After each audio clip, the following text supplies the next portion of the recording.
Joe, of course, is a great zoner on his own, right? But the real question here is he really going to be able to zone out Heidern, who wants to sit full screen as well? It's going to force Joe to actually have to move in now. Yeah, one thing you always have to think about with Joe is Joe's fireball is incredibly strong, and he has absolutely the best EX projectile in the game, having the only projectile, I believe, that can't be rolled through in the game. No, absolutely. Not a single character can, even if you are do it last possible frame, it is going to hit you. It's just so big. Speaking of big projectiles, though, Heidern has one of the largest projectiles in the game as well. It's so difficult to get around. Not many characters can actually low profile it. Yeah, exactly what you pointed out there. Heidern cannot roll through that. Not a single character can. Well, tries to go for the slide there, but there's the punish with the sweep. Looking for the jump over. Nice block. That time the cross-up does come through, but actually is able to deal with it in the jump back, blow back into the DP. The zoning from Joe right now is so clean. And Joe is a really interesting character because traditionally he's been very difficult to play, right? But they've kind of normalized him a bit in this game, so you're seeing a lot more people pick him up. He's more straightforward, more easier to execute. Yeah, the farther back into your lineup you play him, the more difficult he becomes for sure, because his combos with the fireball loops are incredibly difficult to execute. But when you play him in the front, you can kind of just throw the fireballs, kind of cheese it out here. But just still doing a great job here against Heidern. 14 seconds left on the clock, and we're actually pretty decently ahead in here, but with this knockdown. Yeah, cidelfus is doing a really great job of forcing Mike to come in, right? Yes. Heidern, the character that normally wants to sit back and play full screen, he's being forced to actually engage against Joe. So a great job there by the Joe to be able to win that one straight out. Mike going into Elisabeth, another incredibly strong character here, coming in on the second.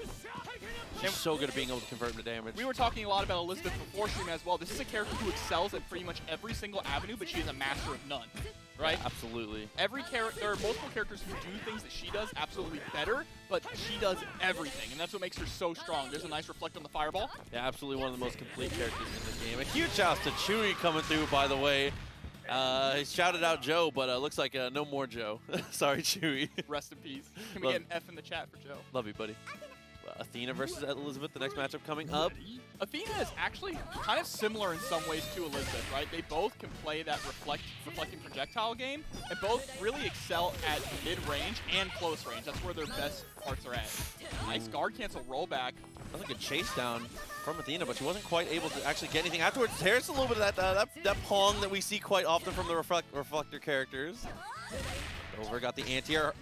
The secondary thing about Elisabeth's reflector is it's actually one of the better anti-airs in the game. Oh, you see Mike confirm it immediately into super so often. We already saw that before up against Joe, and I'm sure we would be no surprise to see it again here. Over, able to delay a little bit there. Someone 2L actually could have killed off of that, but is not going to confirm. Yeah, wasn't ready for it. Mike back to neutral with the reflector. Very nice. And Mike is doing a really good job at winning these reflect wars against cidelfus, right? And jumping over the fireball there, but jumping right into the reflect, and that 2C is going to get rid of Elisabeth. That's one of the strongest things about both of these characters is both of their reflectors are actually very strong anti-airs, so you kind of get caught in the trap there trying to jump over, but Mike bringing in the problem here, so it is going to be Terry. Terry, but cooler, right? Of course.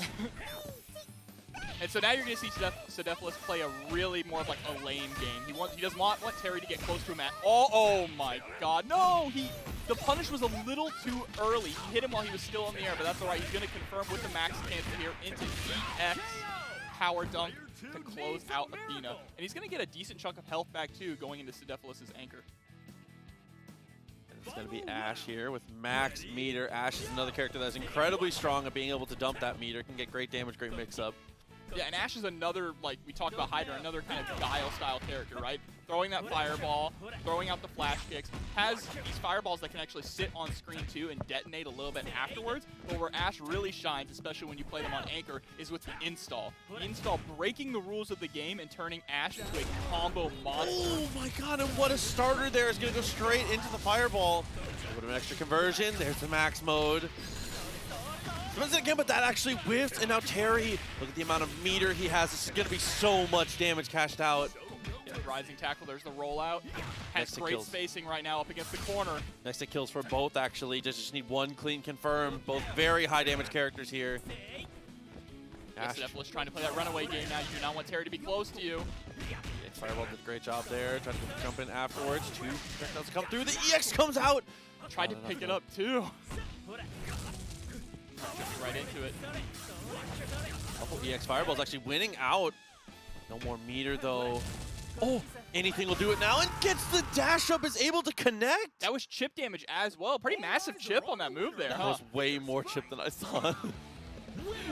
Oh man, what a way to go to be able to close that out. Dumping all of the meter into EX Fireballs was such a dangerous proposition.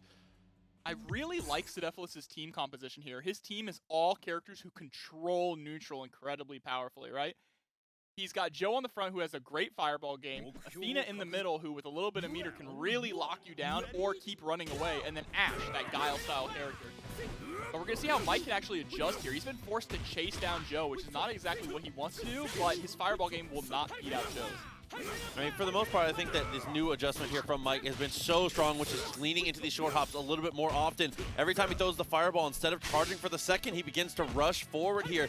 Joe looking a little lost in the face of this rush down here. Mike is one touch away, and with one bar, it'll be a very easy kill. All right, there's the anti-air, keeping him in the corner. That flash kick is so strong. A perfect coming in from Mike to close out the first one. What a turnaround from that first round. Absolutely. Mike definitely internalized what problems that they had and brought out a completely different kind of Heidern here. cidelfus is going to be coming through with the Athena this time. The projectile reflect is very, very strong. The Psycho Ball also a very spammable projectile, a lot faster sometimes than Heidern's Fireball. So you can see Athena throws one Fireball, can throw the second, and then choose to take the space. So Mike, recognizing that, is already starting to go for these early jump-ins. And cidelfus just playing it really safe. Wow, pressing out of the cross up there from Heidern. That is great awareness from the cidelfus. Block again. For the sweep. Guard canceled the sweep, actually. Just wanted the space. I respect that. At this point, even for Mike, even if you're going to lose this matchup here, just make it take as long as possible. We talk about it all the time. The longer the match goes here, the better it is for you being ahead a character. Absolutely, and there's the guard crush the finger guns, but wasn't able to convert off of it. Yeah, finger guns so, like, you know, sometimes impossible depending on where you are from the corner. Oh. Okay. Yep, not letting him get away with that jump in anymore. We're constantly seeing that jump in, which keeps Athena so incredibly safe, right?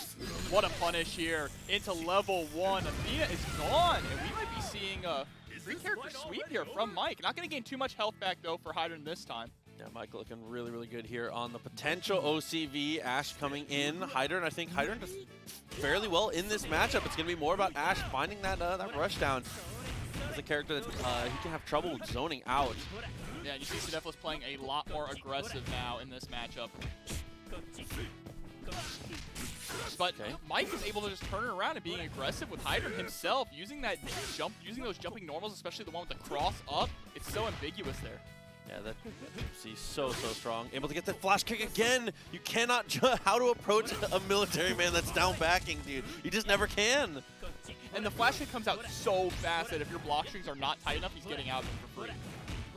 Look at this, just locking down Fireball in the corner. Tries to use the Shatter Strike, but it doesn't reach far enough. Goes for it a second time, actually blows all of his meter here. Still sitting on a great lead, but wasteful.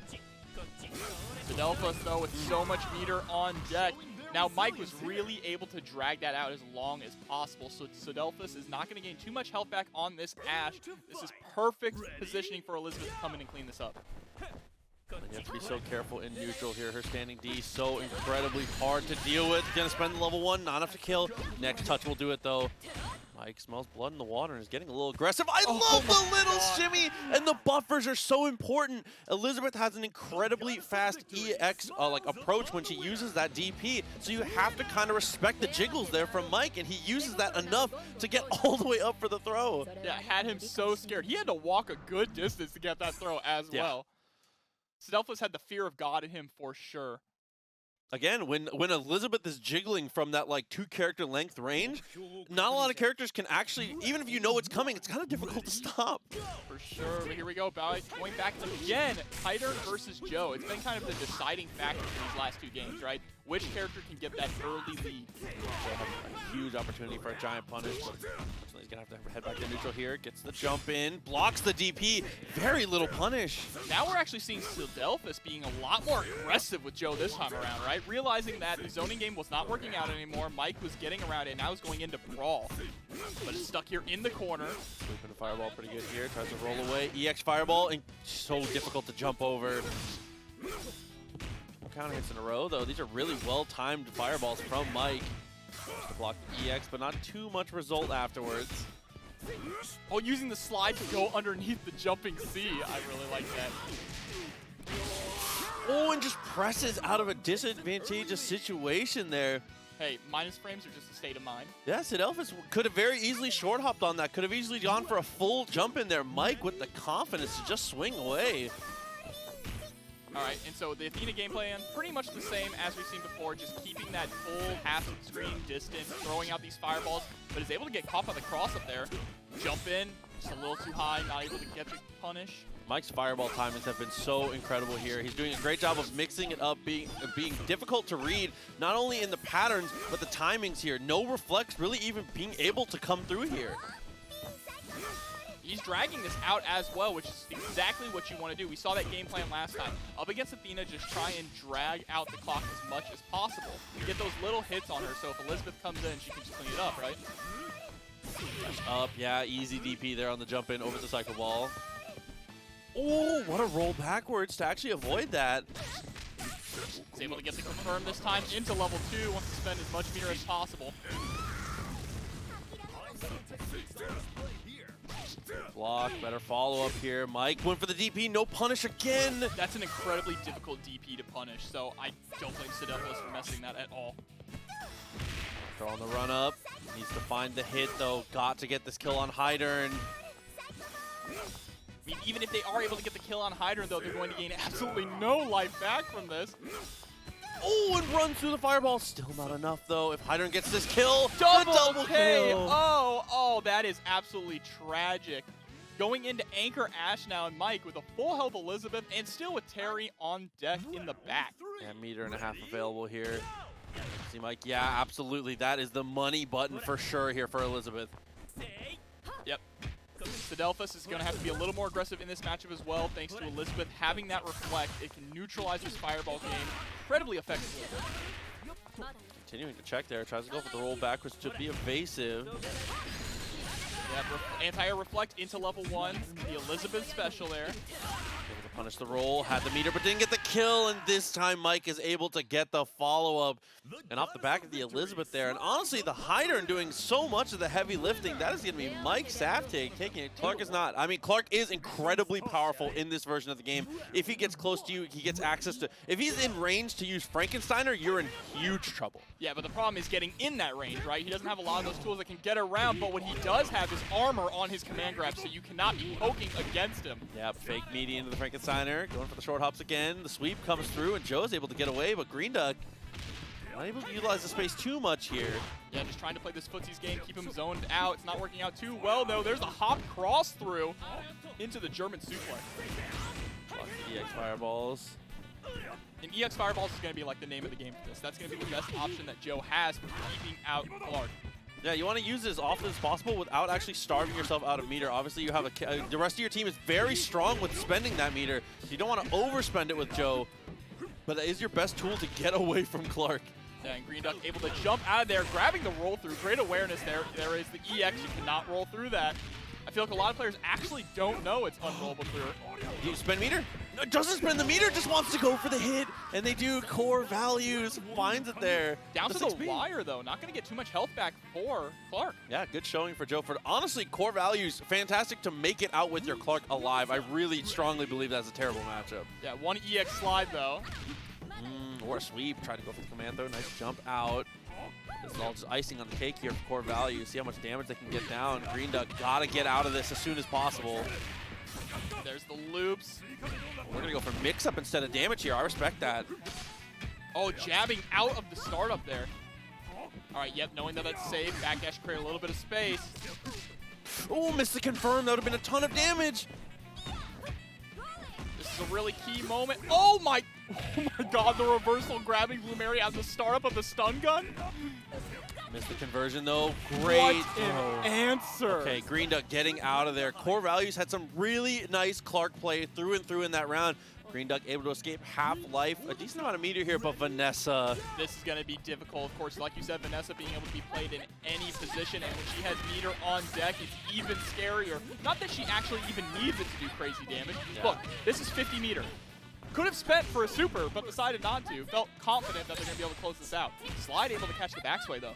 Yeah, wasn't able to get enough, though. He's going to try and jump in. Yeah, jump in. Oh, the jab. Very nice. Jump back, blowback from Vanessa is one of the most stifling tools in her kit for sure. She has an incredibly strong blowback. Here we go. Green Terry Bogard coming in with 3 meters on deck. One touch can really close out a lot, but oh, I don't think they wanted that power. Gotta be an execution error for sure. Probably was an accident with the backdash. Okay. Backdash again, just trying to evade Vanessa as best as possible. CoreValues spacing it out very well. Max meter sitting on. And it's very difficult to figure out when you can contest against Vanessa, right? Her buttons are so quick that they can catch a lot of startup frames. So just knowing when can I actually press out of her pressure is very difficult. Max mode activation. Push to the wall. Ooh, yeah, really unfortunate, but still found the second hit. Drops again, though. You can't count Terry out of this. Oh, maybe you can count Terry. Oh, yeah, that was incredible awareness there from CoreValues to roll through Terry's follow-up, just knowing that Terry's like to go for the shoulder, right? Oh, of course. Love to go for it. So right before it comes out, using the roll through guard cancel to get the punish because it has such high recovery. Works out really well here for CoreValues as well. And we're going to go into our second game right away. Yeah, playing that same order here. This is going to be the same situation here for CoreValues. You just got to, as long as you take a majority, if you can get Joe below half, we'll consider that a victory for sure. But he's been able to handle it so far with the Clark. Yeah, it went down to the wire between Clark and Joe in the first game, but it's going to be really important here for Green Duck to not let Clark get going. You do not want to lose Joe first against Clark, right? Yeah. We already saw that CoreValues is pretty comfortable against Blumeri with Clark. You don't want to go through that again. And Clark is a character where once you actually get people knocked down, sometimes you can just kind of invalidate matchups here. It doesn't matter how strong Joe is in neutral if he's getting Frankensteined repeatedly. Into the hop. No test there from Green Duck. It's swept again. Push to the corner. CoreValues playing such an aggressive brand of Clark. I mean, that is how it's got to be. Way to get the rush down. As soon as you have that corner position, continue. You cannot come up for air. Yeah, and that's a full health Clark coming in against Blumeri. It's looking very difficult here for Green Duck. Gets stuffed out of the slide. Couple trades in a row. That's okay, though. Got the sweep. What? We're going to go for the damage conversion here, especially because we're already close to the corner. What a confirm, though. That was like max range anti-air sweep confirming into the tackle. Put him back into the corner now with that extra meter spent. One more mix-up could do it here. For the preemptive early swing there with the Clark. Oh, run up, standing D, excuse me. Okay. Yeah, Green Duck playing that grappler game as well. Oh, the anti-air throw there from CoreValues. It's all up to Terry now to bring this back. I mean, this is, if Green Duck was going to bet on a character, this is going to be the one, his favorite character. One of the best to be able to make it happen here. Starting to play that zoning game, though. I respect it. Wanting to keep Clark out. Yeah, I mean, this is a matchup definitely where Clark has to slow down a little bit, too. It's really hard to force engagement against Terry. Yeah, you want to talk about great buttons. Terry has some of the best all-round buttons in the game. Able to really throw them out. What a conversion here from CoreValues. Going to get the knockdown. Knockdown off the elbow. Looking for the double overhead. Jumps over and finds the command throw. Back into the vortex now. 1 meter available. Wake up Shatter Strike. No, unfortunately drops the conversion there. With a Wake up Shatter Strike of their own CoreValues. And the DDT is going to close it out 2-0. If you want to know how to definitely, you know, Green Duck is the homie, obviously, but I love watching Clark run wild. That can be played in just about any order. But yeah, like you said, Benimaru, a road less traveled for sure. Yeah, absolutely. And Benimaru is another one of those characters that is kind of like an all-rounder, right? He can pretty much do everything. The only thing he doesn't have is like a fireball game. I think a lot of people have said that Benimaru is weaker than his, previous iterations, but still like still a pretty decent character. We're working out. It's able to get the tick throw there. One thing he does have at least is a unmetered reversal. Yes. Yes. Being able to actually throw out his DP kick like that, there it is, without having to spend meter to get that pressure off of him is invaluable for this character, especially in a matchup as suffocating as Ralf. Absolutely. And if he can get Benimaru through to the next round, Vanessa also will work very well against. Oh, tried to go for the anti-air ball there, but yeah, we're going to go straight to the level 2. Go for damage into the rocket punch. And Cientifikof actually opting to play Ralf on point, which is an interesting choice too. Normally you see Vanessa, Ralf, Terry. That's the way that it's run, right? But I like the idea to play Ralf on point. Of course, any of these characters are interchangeable in position, and Cientifikof going to get the chip damage to get rid of KizzerCrate's Benimaru right off the bat. Yeah, so losing out on the Benimaru, kind of tough, but Robert, another incredibly strong character here, is so good at dumping meter. Goes straight into the super fireball. Yeah, and Robert is a character you normally see played on point as well, right? So seeing him in mid, being able to actually dump the meter and go into those, like we saw, the raw fireball, which is a pretty solid move, but wow, just getting locked down here by these JCDs in the corner. Yeah, not being able to really do much about the jump in, goes straight into the super here. Robert already gone. Another answer here from King Ralf. Yeah. Ralf is the character to beat, right? Probably the best character in the game all around. I mean, in this current meta, I would have to agree. And Iori's been the talk of Twitter today. Definitely a character that's weaker than a lot of his other iterations. A lot of people have some suggestions about what to do, and we've seen people be very successful with him. It's just you have to be very particular about what you get. Yeah, it's not normal to see Iori kind of downplayed, right? Really looked down upon. This is a character that traditionally is always very good in every installment that he's in. But right now, handled here by Ralf, goes in, is able to get the tick throw, but puts him so far away, not able to get too much of a follow-up here, as Ralf continues with the CDs into the cross-up. That was such a high punish too. I feel like he hit that at the highest possible frame that he could to actually get the confirm. One of the toughest things about playing against Ralf is that if you live with a pixel, you're like, oh, I did it, I get the stint, and you just see him coming down with the rocket punch. You're like, oh, well, next game.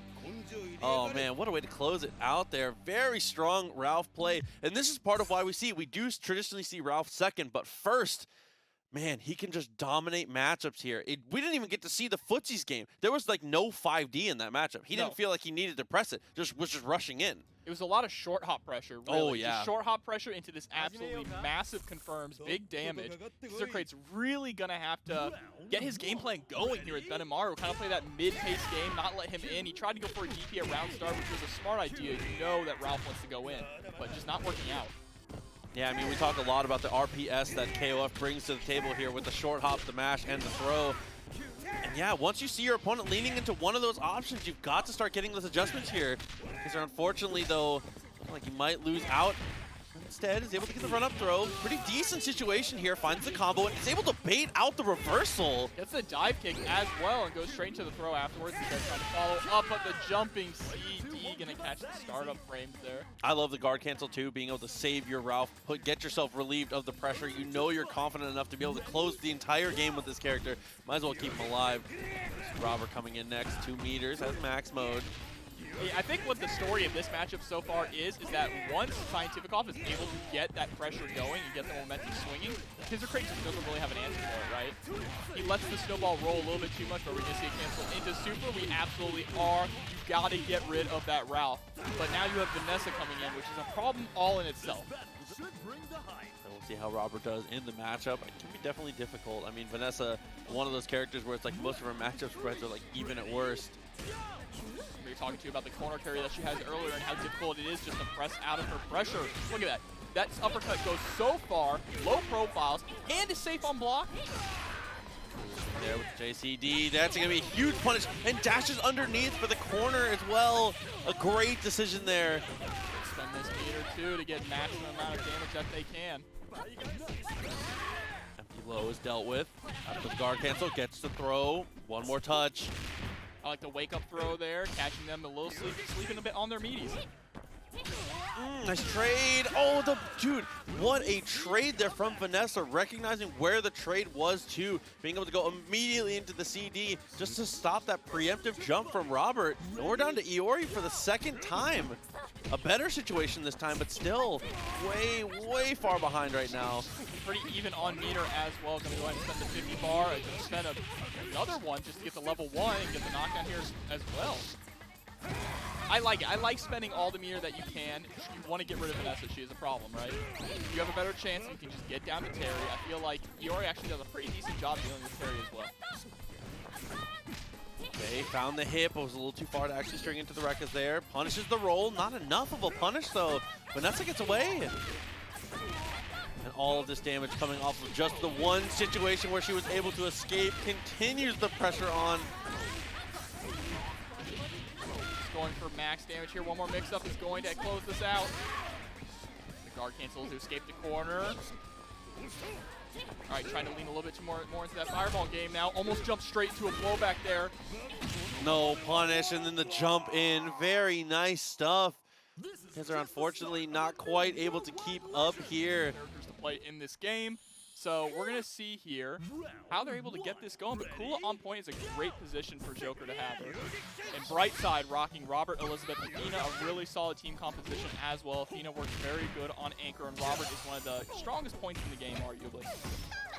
Okay, went for the Tatsu, looked for the fireball afterwards. Kula looking very fast on the mobility, obviously dash speed incredibly high. And that Tatsu is the name of the game for Kula, right? Just such an incredibly great button. It's spaced well. You cannot punish it. Covers so much space. Low crushes as well.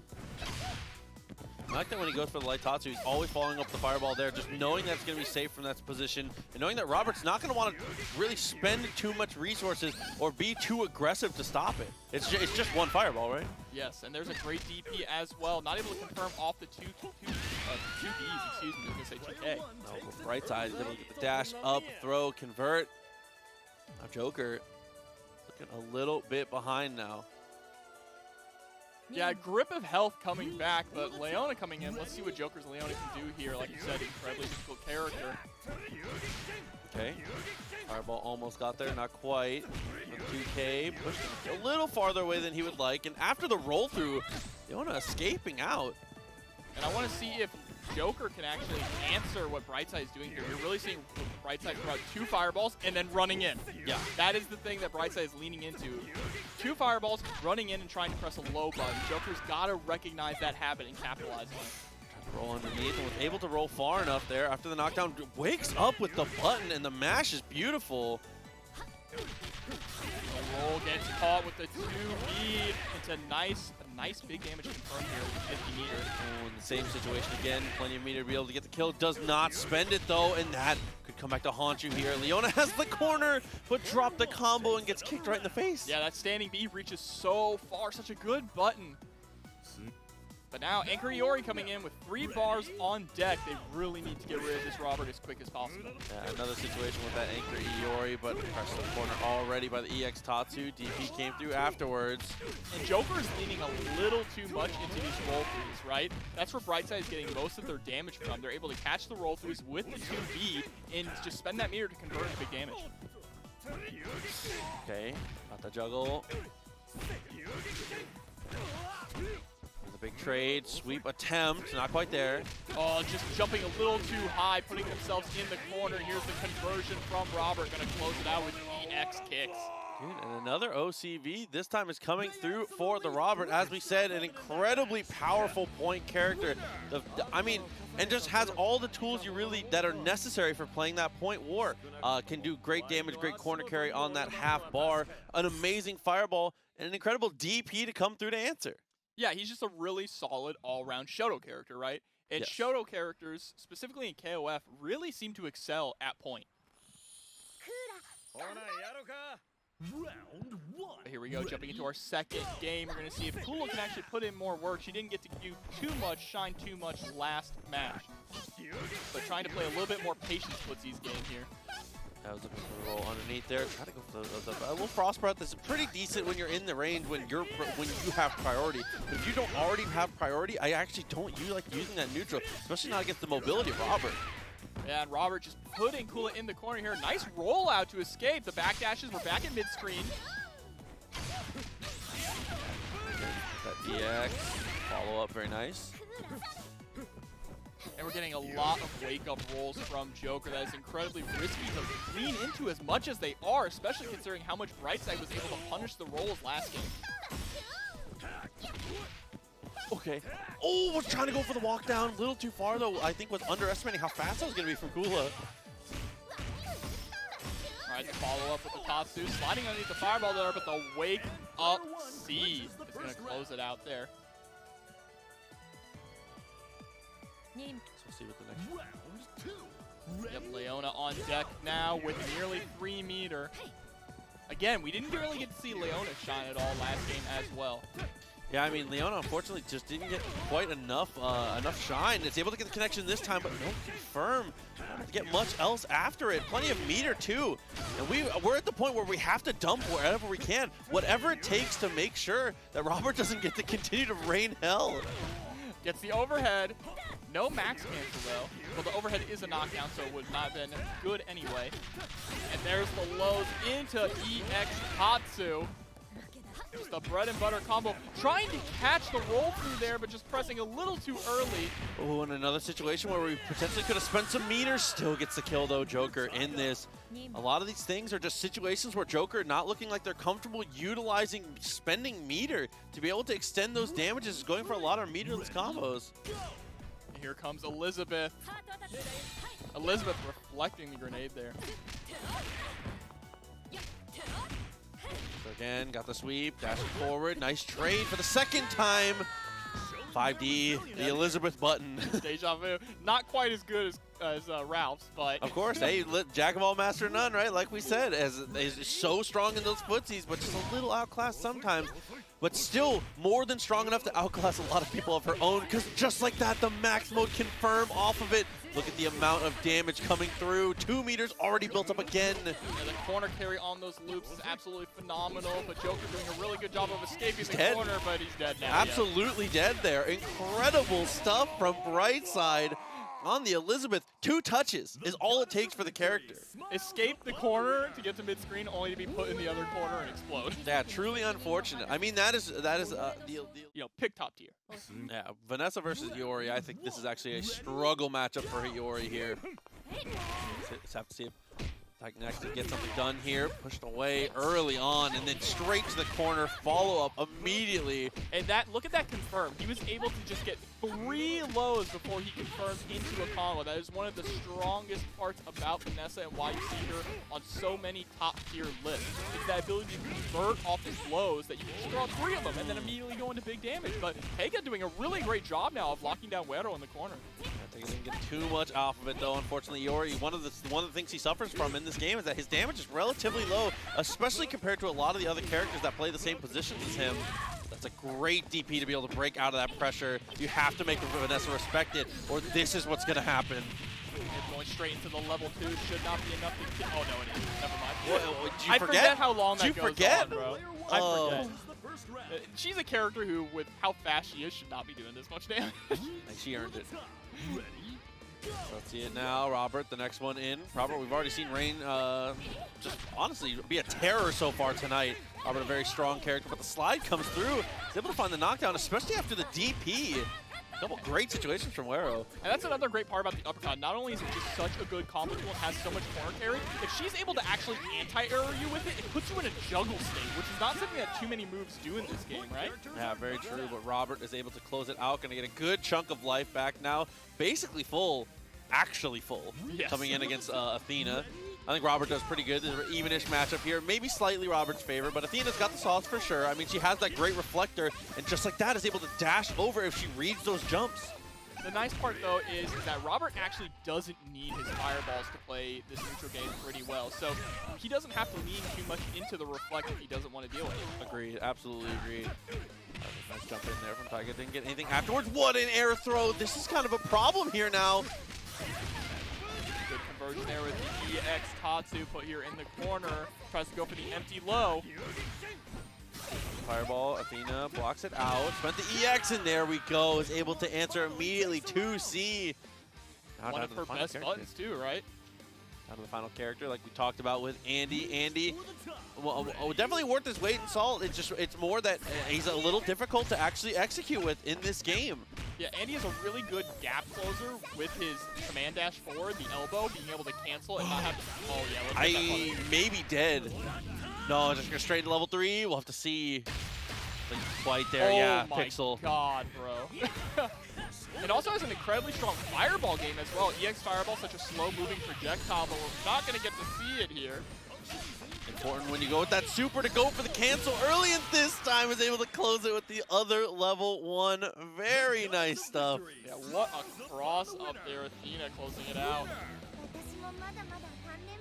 Yeah, so an incredible way to go there. A lot on the back of the Athena here. I mean, Vanessa, Vanessa kind of got shut down. Not as much as you would normally see, not as much mileage as you would normally see from a Vanessa, especially against the team comp that Teiga is bringing. He was able to shut it down pretty cleanly, but when the idol comes in. Yeah. Yeah, but Teiga did an incredibly solid job there. We're going to see if Wero can make that an adaptation. It's always difficult to deal with point Vanessa. I mean, what else can we really say about her that hasn't been said before, right? Okay, good amount of damage there. Follows up, rolls out of it. Iori unfortunately couldn't chase that down, but there's a DP.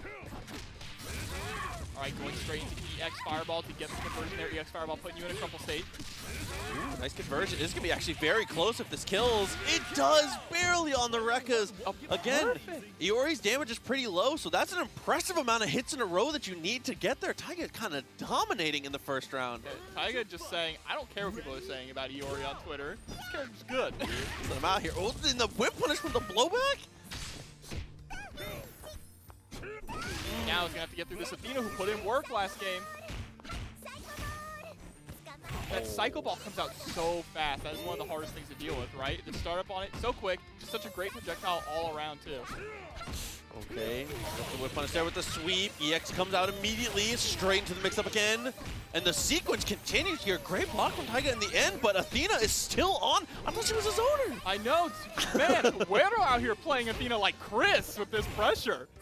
And these mix-ups. And then straight back to the zoning game. It's a switch, not a slider. The aggression, straight back to the defense. That was an incredible sequence. But now Robert's going to have to deal with this. Wero sitting on full health Athena with 2.5 bars on deck. Look at the meter build that Athena gets as well. Just on a blocked fireball. Like I said, though, I think Robert does fairly well in this matchup. Has all the tools to be able to fight this out. Corner now, good guard cancel. Is going to try and take advantage, but actually doesn't get too much off of it. Oh, gets tossed into the corner, though. So unfortunate. Fireball game locking them down as well. Yeah, Teiga really hasn't had an answer to Athena's fireball game yet, and that's where like the main issue is coming around in this matchup. Boy, off of that one. Good trade. Oh, and for the EX, big punish. Absolutely gets the standing C straight into the DP. This Athena is a menace. Yeah, Teiga really needs to do something to get around this cycle ball pressure. It's just locking him down. He can't get anything started. Can't get his game plan rolling. Even with his own fireball, right? He's trying to be aggressive, trying to jump over them, but Wero is just absolutely ready for all of these jump-ins. Teiga got the Andy again, though. We only got to see really one sequence from the Andy. Hopefully we get to see a little more here as the mix-up starts. Actually spends the meter just to stay aggressive. Oh, and that is an incredible follow-up. The damage coming through from this character. Athena closes it, and I need to start rethinking my character picks because I might have been asleep. That godlike name here, but of course we just saw Iori versus Vanessa last game in point, so we'll see how different this looks up between Dannyboy and Yuba. Okay, that jump in looking pretty decent here. Yeah, Yuba starting off pretty strong, utilizing the jump CD blow back to control the neutral game here, pushing Dannyboy into the corner. There's the clean jump in, gonna spend the 50 meter, absolutely get that damage on deck. We're gonna get the hard knockdown as well. Whip that just for timing there, is able to get the jump over. One of the hardest things in this matchup is that 5D from Iori is not nearly fast enough to contest with Vanessa in these neutral situations. So Iori not having really that long range poke that he needs kind of has to force the issue, and forcing the issue against Vanessa is a tall task. So Kyo gonna have to be the next one up to try for it. The end of that last sequence there was so incredibly clean with the sway backwards to catch the guard cancel roll forward, but right now Dannyboy looking pretty good with Kyo on deck. Already has Yuba pressed into the corner, but pressing buttons to try and escape. I love going for that second Rekka there, but that's going to be the clean hit. Spends the EX, lots of corner carry, already to the other side of the screen. Great DP to escape the corner here. Short hopping is definitely the lifeblood here from Kyo. Gets the trade out, but the trade not in your favor, being already on the second character. All right, jumping blowback, pushing in, but again, waking up with that DP to escape the corner once again. We're back to that mid-screen situation, and these guys are just going blow for blow right here. Dannyboy finally able to close it out. Really was playing kind of a brawling match there with Vanessa. Yeah, 3D so strong to be able to get those confirms. Incredibly long-reaching button, able to max mode cancel if you get the second hit of it. Kind of a Swiss Army knife here for Kyo. Unfortunately gets the 5K there, so didn't have to get anything off of it. 5B, excuse me. I'm guilty here. All right, we have the max mode cancel here. Going to go into a level 1. Super. Tries to go for that jumping blowback in the corner. Get those plus frames to keep the pressure going. But a guard cancel here from Yuba. Going to push us all the way back to mid-screen. One well-placed JB cross-up, and Kyo is dead. So hard to deal with there. Elisabeth got the momentum and just starts tap dancing on you. But now, Terry coming in.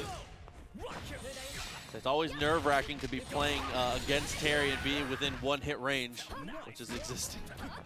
Be careful here. Got the jump in. Elisabeth, grip of damage off of this. Not quite going to kill, but this is a really bad situation for Dannyboy. Yep, one more convert. Oh, no, doesn't actually go for the EX, but that's all right. The jumping D is going to close that out. Yeah, incredibly deep on the last cross up there. Yuba closes that one out, and now with the 1-0, Dannyboy gonna need to take a second for himself here. Iori has got to put more legwork in. Kyo did fairly well, and unfortunately Terry got put into a matchup that is kind of strange. It's really going to come down to Iori versus Vanessa. He has to get more mileage down. Even if you don't outright win it, you've got to take her down low enough to where Kyo can regain his footing in a more stable way. Yeah, but it's incredibly difficult. We were just saying earlier that this is a pretty suffering matchup, right, for Iori. No, what a dash in! Gets the crouch B! All right, jumping blowback and push into the corner. Attempted the sweep there, dashes backwards deep. He had to be an execution error. I think was trying to walk forward and fireball. Yep, just gonna go into the knockdown here. Gonna go for a mix-up. Oh, waits and is able to get the throw on the roll attempt. Blowback attempt, there's the whiff. Does not get anything off of it. And Vanessa's able to find the clean hit. Doesn't get the kill though. All right, swaying back to create a little bit of space, trying to catch him with that jumping blowback. Again, the jumping blowback, and then the cross-up jump there. Short hops, so strong. Why can this character get short hop cross-ups? Jesus. The next one coming in at full health here. Kyo did his job last time, but unfortunately, like we said, might be putting himself a little bit too far behind early into this one. Dannyboy's got to make up a ton of mileage with this guy. Nice dash cancel though, but not a lot of a punish.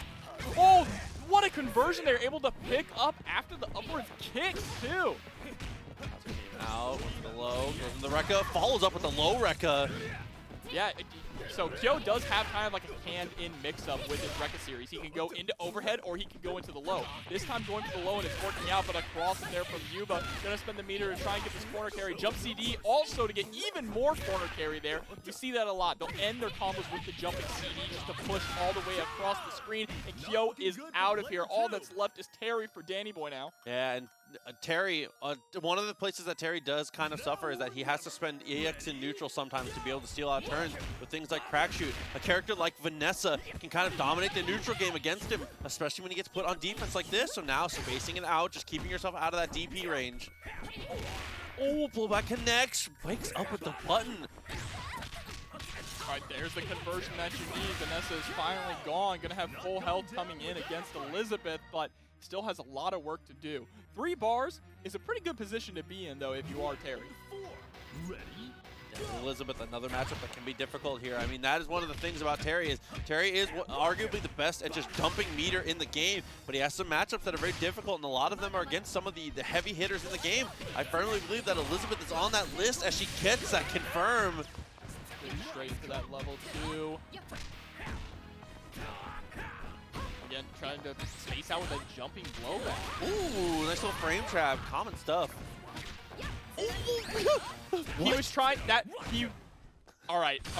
Slow down a bit. Dannyboy thought that was going to cross up, but it didn't. It hit him same side, and he was not ready for it. And then is able to follow up there with the attempt at the reflector. So that is going to be it. Yuba able to take it over Dannyboy 2-0. What a way to close it. Interesting character, especially in the realm of King of Fighters, right? He has things that a lot of King of Fighters characters don't have, which is like heavy set play with his clones in the corner. He knocks you down in the corner, throws out EX clone, and once you block that, he's like plus $1 million. You just have to hold the mix-up that's coming. He's a plus frame monster for sure, but Vanessa, I mean, that's one of the things about this matchup here, specifically on point, is Kukri has advantage when he's able to make them block, but as soon as you return to neutral, Vanessa is just too much of a monster for him to deal with. So far, not going to see too much of that. This is a great position to be in, though, and you have a lot of those situations, too, where he'll hit you out of the air, go into his clone, and then you have to guess the mix-up when you land. That is another scary thing about Kukri. Not only is he really good at corner carry, his mix-up game is some of the best out of the entire cast. Nasty, super nasty, but damage can be tough depending on the hits that come through. Vanessa able to push him all the way to the corner. He runs up and throws her out of it. No way. Bro. I wish that I was that confident about anything. You just run up and just toss her out of it? Round 2. Gonna have to deal with Athena coming in now. He only has about 40% health left. It's gonna be kind of difficult to work around how slippery Athena actually can be, right? Especially Wero's Athena. Incredibly slippery character. It's another matchup that I think he does fairly well in, though. Is able to go for the meaty with the clone. Spent the EX, actually, but she low profiles this. Oh, my God. He tried to go for 6A, and she low profiles it. One of the smaller characters in that crouch animation, able to just lean under it. And Blue Mary, we haven't really seen too much Blue Mary action tonight, so I'm excited to see her in. Blue Mary rocking the Tims as well. Good color. Getting grabbed out of the 2C. Oh, wake up there. Just a badly mistimed meaty, but the JB with the cross I'm going to push into the corner. But here had a really, really good knowledge to be able to go for the jump out there, but Wero already able to answer that as going for the little bit of a mix-up there on the follow-up. Go comes through. Get the EX, almost done. One more touch will do it. We're starting to see Kotir really capitalize on the fact that Wero is willing to be defensive. Wero doesn't really like the challenge, right? And that was an incredibly interesting interaction with the EX slide beating out the Psycho Ball dive kick. This is what we didn't get to see almost at all from Wero last time, though, is we saw Athena was handling most of the heavy lifting, so now we'll see if Terry, a little flight jacket, you know, get it done, gets the throw, press to the corner, and all those weaknesses of Terry being slow, they're absolutely negated when you already have corner positioning here, and it's just beating out every single option. Kotir never even felt like he had a chance in that one. Oh my God! It just bird watches. That was a DP from the soul. That was a deep guttural DP. I respect it for sure. I do. Didn't work out, but you know, I'm happy for it. No, yeah, exactly. Let your gameplay speak for it. And here we are. We got the two big boys on deck now. Anchor Ralf versus Anchor Terry. Yeah, this is another one of those matchups that Terry can't. Oh my God! The cross underneath is disgusting. The pressure back on, but the guard cancel comes through. Looking to be aggressive, it just dash punches straight out of dodge. Yeah, and of course, Ralf is really a heavy rushdown character, right? There's the level 2. Whereas Terry, he can play kind of all-rounder because he has that fireball game and such great buttons. He really can play mid-range or even far range. Good wake-up DP there. There's dead Ralf off of you. Go for the drop kick, not too far away. Fireball, good attempt. Fighting your way out of the corner and max distance there. Might be able to do it. Absolutely does. It just couldn't be farther. That's what we're talking about Terry's buttons. Why Terry has some of the best buttons in the game, just all round. Yes. Being able to hit with the very tip of standing D there and converting into max to close it out. And that's the thing, that's not his only strong button. We talk a lot about Ralph's standing D, right? Yeah. That is the button. Of course, his 2C is also incredibly strong, but it's standing D. That is the the all-star button. That's the victory button. Whereas for Terry, it's all of his buttons. No, absolutely agreed. So now we're back into it. Kukri back on point to face off here against Wero. Able to use the grabs out of the clone. Another great answer to the clone. Before there's a period where you can no longer interact with Kukri during the start of the clone. But if you can get to him early enough, you can just throw him and completely negate all the plus frames, all the pressure that he's creating. That's a mistimed clone. Wero is taking huge advantage. All of this off of one throw. Right, there's the pressure in the corner, the jumping blow back, getting those plus frames to get the low, and that is an early Kukri gone. I hate to see him die. I'm a Kukri enjoyer for sure. Well, we got to move on, you know, Kotir. Got another character coming through. Blue Mary was able to handle the Vanessa last time. Oh, the patience. Blue Mary with the stare down there. And a run-up throw, pushing into the corner, gonna get this pressure going, but rolling out of the jump CD, gets the reversal uppercut as well, gonna get a full conversion here. Good amount of damage. Got a reset there off to the CD.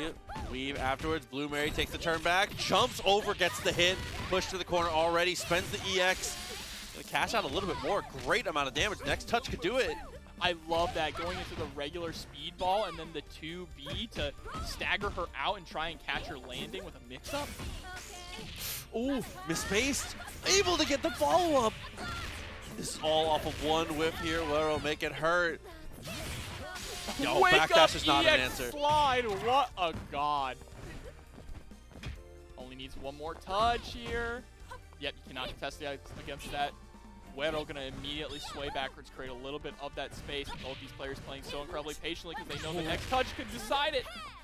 Went for the throw. No whiff punish. Oh, no, and the slide gets punished immediately afterwards. Vanessa lives on, and Kotir in a terrible position here has got to close this Vanessa instantly if he wants to have a chance. Athena coming in next is difficult. That's the thing about Blue Mary's slide. While it is an incredibly great tool in neutral, it is so incredibly easy to punish. And it's all up to Ralf now. If you were going to bet it on one character, though, it might as well be the best character in the game, you know? Yeah, but that EX uppercut is going to put in work. Ralf is now sat here in the corner and has to hold this Vanessa mix. Good guard cancel. Didn't get too much of a punish, though, and oh my god. He said, I got 2 overheads. You What's gotta up? watch your dough. the dive punch. But here's what we saw before. Wero's Athena. Wero's Athena is a monster. And the last set was the moneymaker for sure. Not only the last set, the last game we saw Yeah. Wero too. Good DP, nice timing on that, knowing it was going to work out. Rocket Punch does not quite make it over, and there's the air throw, so consistent with those. That. Oh my god! There's just no way. Okay, There's just no way. okay. Let's roll that back just a little bit. Wero, knowing that Kotir is jumping over all of these fireballs. I think Joe is a perfect pick here. It's also really interesting to see ViolentKain running Terry on mid and opting for Pio this time on anchor. Normally, they like to play Pio mid. Pio is a really strong mid and point character, so I'm interested to see how that's going to go. But he has to get through Brightside's Robert here on deck first. Young Wind Scott. Jump in, good pressure there. Ends with the fireball and backdashes. Robert is able to get over, but the throw actually kind of resets the situation. A little bit of a loss actually on that throw. Sometimes the positioning is more important than that chunk of health, but Robert's still able to get threatened these jump-ins. Yeah, though, Robert really trying to play this fireball game against Joe. I don't think you're going to beat out Joe in the fireball game. And that is why Brightside has decided to go in for the rush down. Spends the half a bar, good amount of damage. One more touch could do it, but wakes up with the DP. ViolentKain says, I will not go quietly. Oh, what a deep cross-up, though, but not able to actually get the first. It's a little too high on that. I really like the idea there from Brightside to try and use the dive kick to stall in the air to get over the fireball, but that EX fireball just too insane. That jump over into the tick, though, is able to close out the Robert here. ViolentKain sitting on the Joe. Looking pretty good as the next matchup comes in. It is going to be Elisabeth, and I think that, as we said before, Elisabeth does pretty well here, but not if that's the start. Yeah, round start, blow back straight into a tornado punch. And you already see ViolentKain starting to be a little more hesitant with the way he places the tornado punches, right? Just the threat of Elisabeth having that reflect is going to force you to play a little bit differently here. Yeah, absolutely agreed. Because this is what happens. One reflected fireball. Elisabeth doesn't necessarily net the hit off of it, but nets the pressure and the chance for it. That's one fireball from ViolentKain that gets reflected, and it loses the Joe for it. Not even on a hit fireball. And here we come, Terry. I really like the idea of his Joe was not spending a lot of meter either, right? The only meter he was really spending with Joe was the occasional EX fireball. So we're going to a mid Terry with maximum meter on deck. And I actually love the team composition here from ViolentKain. I mean, the next, okay, he's going to be able to dump the bar here. And the next level of this is now, after Terry obliterates one character, Keo is a pretty self-sufficient character. Exactly. It's kind of like playing your anchor in the midpoint. I'm going to dump all my meter on my mid character because my anchor character doesn't need the meter, so I can get that early character lead, right? So Terry gets to fight again here, is going to be in a decent position. And like we said, Keo can really fight. Keo can utilize meter or he cannot. He's pretty good with both. So Athena going to have to do so much work here. Almost 3 meters. Reflecting the fireball. He's trying to play the zoning game as well. There's the run up 2C to try and catch him pressing. Yeah, just trying to throw that shoulder out. I mean, the risk reward is just so in your favor with that shoulder. If you're able to make it connect. Oh, crack shoot, not punished though. And remember, only EX crack shoot is an overhead, so Brightside was definitely able to block crouching there. Okay, got the throw. Dashes in. Oh, great mash. And back to this full screen situation. This is what we're seeing a lot. Brightside is putting ViolentKain at full screen with these fireballs, and ViolentKain is using these hyper hops to try and get these punishes. I like very specifically that Brightside's always opting into the slow fireballs too. I mean, in block strings is going for the faster ones, but being able to use the slow ones to close some of that gap works out so well. But now ViolentKain, kind of done with the fireball game, is looking to get aggressive. Power Geyser and able to pick it up with the EX rising tackle. ViolentKain, what a conversion. Dude, I mean, that is just the way it goes. That is a big Terry mood for sure. Able to find that one touch, dump that meter, obliterate a character. And ViolentKain, I love this idea. Playing Terry second. No meter spent on Joe. Dump all of it on the first touch and then just try and reset yourself. I think this is a great new take. Well, not new take necessarily. This is something that's obviously happened before. But a great take on being able to play this and utilize the Terry. Yeah, evolving the meta right before our eyes, right? Trying to get that mid-anchor meta. Obviously, this is this is a game plan in the shell that has been played before in KOF. But I like it. But in KOF 15, at least. Yeah, first time getting to see it here. Dash up, got the throw. Pressure's back on for Robert. Nice attempt at the lows. And Joe builds quite a lot of meter on his own, actually, pretty shockingly. Oh, wake up reversal there with a knee. Set himself though, deep cross up, doesn't actually combo though. Reversal fireball from Brightside. Intent on throwing that thing. I love that. Again, this time working out, utilizing the dive kick to stagger yourself above the fireball and get the punish on the anti-air attempt. Dude, and Brightside, the adjustments on the fireball game and changes of tempo worked out so well and put ViolentKain kind of on skates in the end there. Those two fireballs just to put yourself in a situation where you know you can get aggressive, be able to make it work out afterwards. Shouts to Shinblade for the raid. We appreciate the support, homie. Appreciate you, man. I hope you had a good stream. Oh, that's the overhead, and that is the end of our dearest friend, Robert. Goodbye, my oh my God. Good night, sweet prince. But Elisabeth is going to come in now. Both players pretty much tied up in resources and health. Ready, go! And like we saw before, ViolentKain is going to have to kind of change the way that they play because of that reflection of Vanessa. You're not going to see too many fireballs coming out. As you saw before, probably going to play a little bit more of a footsies heavy carry. That connects again, like that little pressure into the reflector, not too much else. Terry just looking to win footsies one time is all he really needs at this point. Already got that meter available. Yeah, just trying, look at this, creating this space, running in and backdashing, trying to give Brightside just enough space to make a mistake and overextend. So they can get that one confirm into the max cancel. Buster Wolf, Brightside is not okay. Okay, great situation here. Is gonna live it, but now one touch away. Oh, trying to go for the stagger, gets a 5D in his face for the trouble. Max mode activated immediately for Brightside, but not too much else afterwards. Still alive for both players here. Chip is a factor, doesn't even need it though, is able to get the jump in to close that out. We're now moving on to Brightside's anchor. Round 4, ready? And we saw how ViolentKain was really able to handle Brightside's Athena, but, oh no. Oh yeah, that's gonna be a grip for sure. Luckily, Terry does not have too much meter on deck, so not gonna go too far with the combo. Wants to hold off until the next hit will also be able to convert into big damage. And Brightside with a deep run in there. I definitely like being a little more aggressive in these situations here. Try to go for the throw, but it was just a touch too far away. It looked like in Terry, 2Bs able to mash out of that pressure. Jumping CD, so many plus frames. Empty jump throw there. Same side, pressure's out. Able to reset a little bit here. Athena going for the run-up, trying to be the aggressor in so many scenarios, but is going to lose their life for the trouble, and that is going to be ViolentKain. 2-0. That is a hell of a set again. Yep, ViolentKain putting the hurt. She is so strong. She's really abstract when it comes to a King of Fighters character, right? Agreed, Not really yeah. normal at all, but before we can even get to Dolores, we have to go through this Mirror Vanessa matchup first with BBZ and Yuba.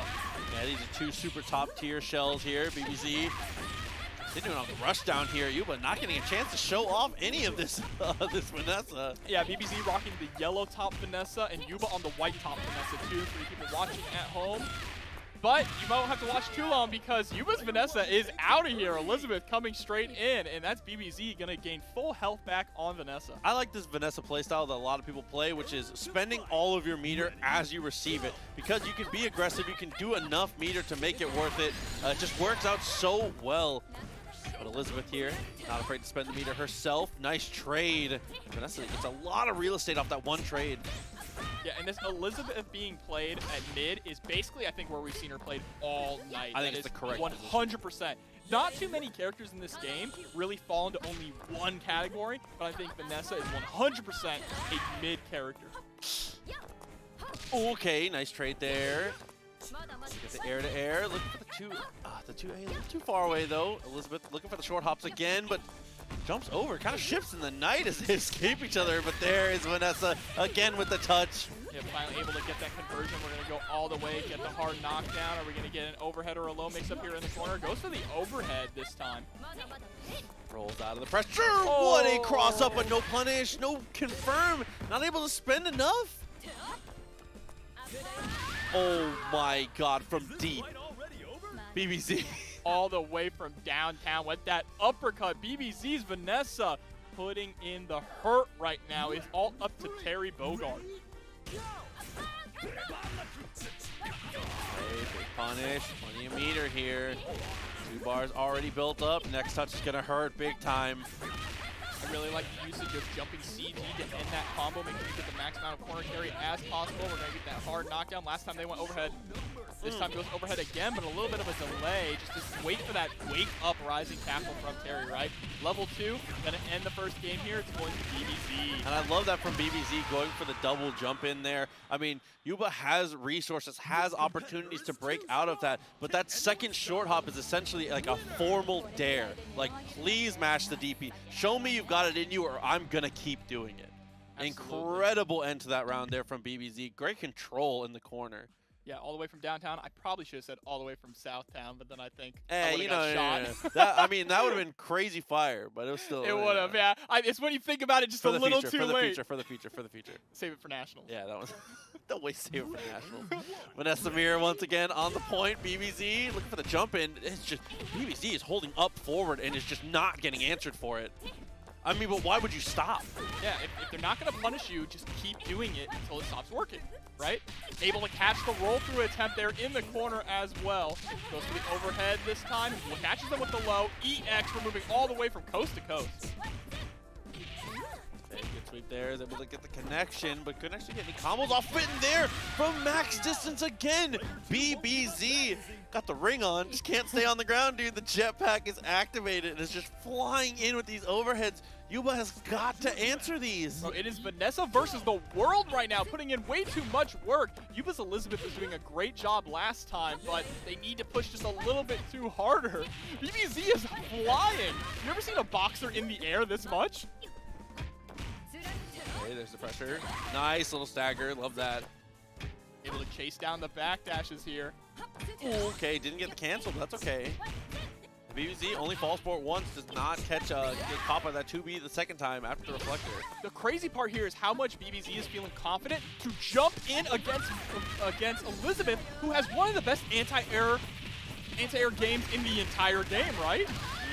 And now we're not going to get to talk about that anti-air game anymore. It's down to Terry for the second time. BBZ. Bro, BBZ gaming right now. And shouts to Leaf Shield for the subscription. 20 months. Thank you so much for the support. Leaf Shield, I feel like I haven't seen you in a while, bro. It's good to see you. Back on with the low. Gets straight back in with the EX. Presses to the corner. Not afraid to spend any of this meter. And even on the weave back to get out of these situations. But there we go. Terry finally going to get to spend something here. Going all the way into the level 3.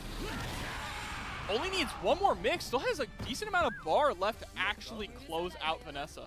Didn't get the dash though, so kind of lost tempo off of this.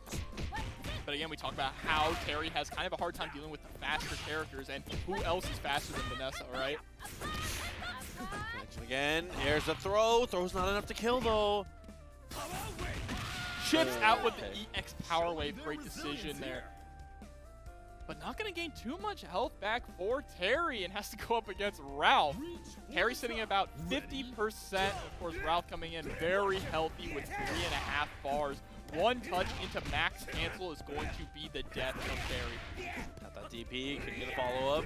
Far away, is continuing to jump in BBZ. There's the trade, but trade's not in your favor at this stage in the game. Yuba trying to stay airborne as well. You do not want to get clipped by that standing 5D into a max cancel, right? EX Traction is going to catch it overhead. Oh. Is able to jump over and punish the geyser attempt there. Okay, 2K. Ooh, did you stagger with a DP? Oh my god, the 2D actually able to beat out the Shatter Strike there. And Yuba staying alive. Does not have very much health left though when it's coming up against Dolores, who's a very unorthodox character. Yeah. Look at that teleport straight into a full conversion here. BBZ takes it 2-0 over Yuba. And that's one of the hardest things too, is a character like Dolores that's so stylized. If you don't have the matchup experience, coming in at a life total where she kills you on one guess is it just couldn't be worse. What a There's nightmare. no worse character to come. Trading one army man for another here. Well, listen, you know who I'm looking for. We'll see how CoreValues does, though, as he establishes a little bit of space. It's important as Clark to have that space before you go for the rush in there, because you need to be able to go in on your own terms. You cannot brawl. As good as Clark is at potentially brawling in random situations, Ralf is not the one. No, absolutely not. But I feel like Clark actually has some tools that are pretty decent with dealing with Ralf, because Clark wants to be up close to you and Ralf wants to rush you down. That's always kind of the weird dilemma between a rushdown character and a grappler character. But unfortunately, the grappler is gone. Didn't get to see too much of Clark. F in the chat for our boy Clark, but we're moving right into Vanessa now. Dude, huge shout-outs to Rated coming through with the gifted tier 1. Rated, as always, you're the homie, man. Hope you've been having fun with KOF and hope you've been doing decent. He's a Gumpla guy now. Ooh. No, dude, Jumpla is crack, bro. Jump in. Nice. Whip punish into the straight into the super. Wow, here we go. Machine gun punch is going to get that explosion. And, of course, the dive punch there to get a little extra damage on deck. Yep, oh, finally, pressing out of the short hop pressure. You cannot allow Cientifikof to get away with that for free. Chasing down the backwards roll with the throw. Already, we're in the corner here now with a nice confirm as well. Going to spend the 50 meter. I mean, that's just the Vanessa special. Every single touch, you already know your back is going to be against the wall. Whips the button for the frame kill. Guard cancel comes through. One of the best answers to Vanessa. It feels bad sometimes to spend that meter, but you have to against her, or her staying power is too high. Yeah, we've been seeing that an absolute lot tonight. Anytime someone gets put into the corner against Vanessa, they immediately guard cancel, right? And that is going to be the closeout there. CoreValues is going to even it up and bring it to that ever-important Vanessa mirror. If you play Vanessa and you are not well-versed in the mirror, you are going to have a wake-up call coming in any bracket. And CoreValues trying to play a little bit patiently, not working out, though Cientifikof able to get the one-touch conversion. That's all you needed with that much health left. 3.5 meter coming in for Terry. You know he can do a grip off of this. More important, how can you find that touch? How fast can you do it? You've got another mirror match coming up if you are able to secure it. Yeah, you need to make sure Terry goes into that mirror match with as much health as possible. There is the max mode cancel, going to go straight into level 3 from here. Connecting. I love that animation, by the way. Dude, it's the best super in the game. It's so sick. That's just up. Good. Guard cancel. So smart. Oh no, the wake of rising tackle, trying to get it all in that DP, gonna eat so much damage here. Look at that, that's a clean 50% of your health gone. Nice attempt. I knew the roll was coming, but unfortunately just couldn't quite jab it. Guard cancel again, keeping Vanessa, gonna risk the meter, and it does not pay off. And that's gonna put CoreValues in a pretty decent spot here. Terry going to come in with just a little less meter. Now he's actually not going to be able to cancel into level 3. That's very, very good for CoreValues. It is not a one-touch death situation anymore. Definitely has become significantly more winnable just off that guard cancel here. Spending that meter so important. Just there, trade comes through. We're pretty much at a one-touch game now. Guard cancel of his own. Oh man, the rising tackle from deep. All right, using that standing D to try and fight their way out of the corner here. Oh, just max mode raw here. And you see Cientifikof is willing to just just sit back and let it run out. Absolutely, guard cancels on the first block, normal, and then the EX crack shoot. You're not blocking that.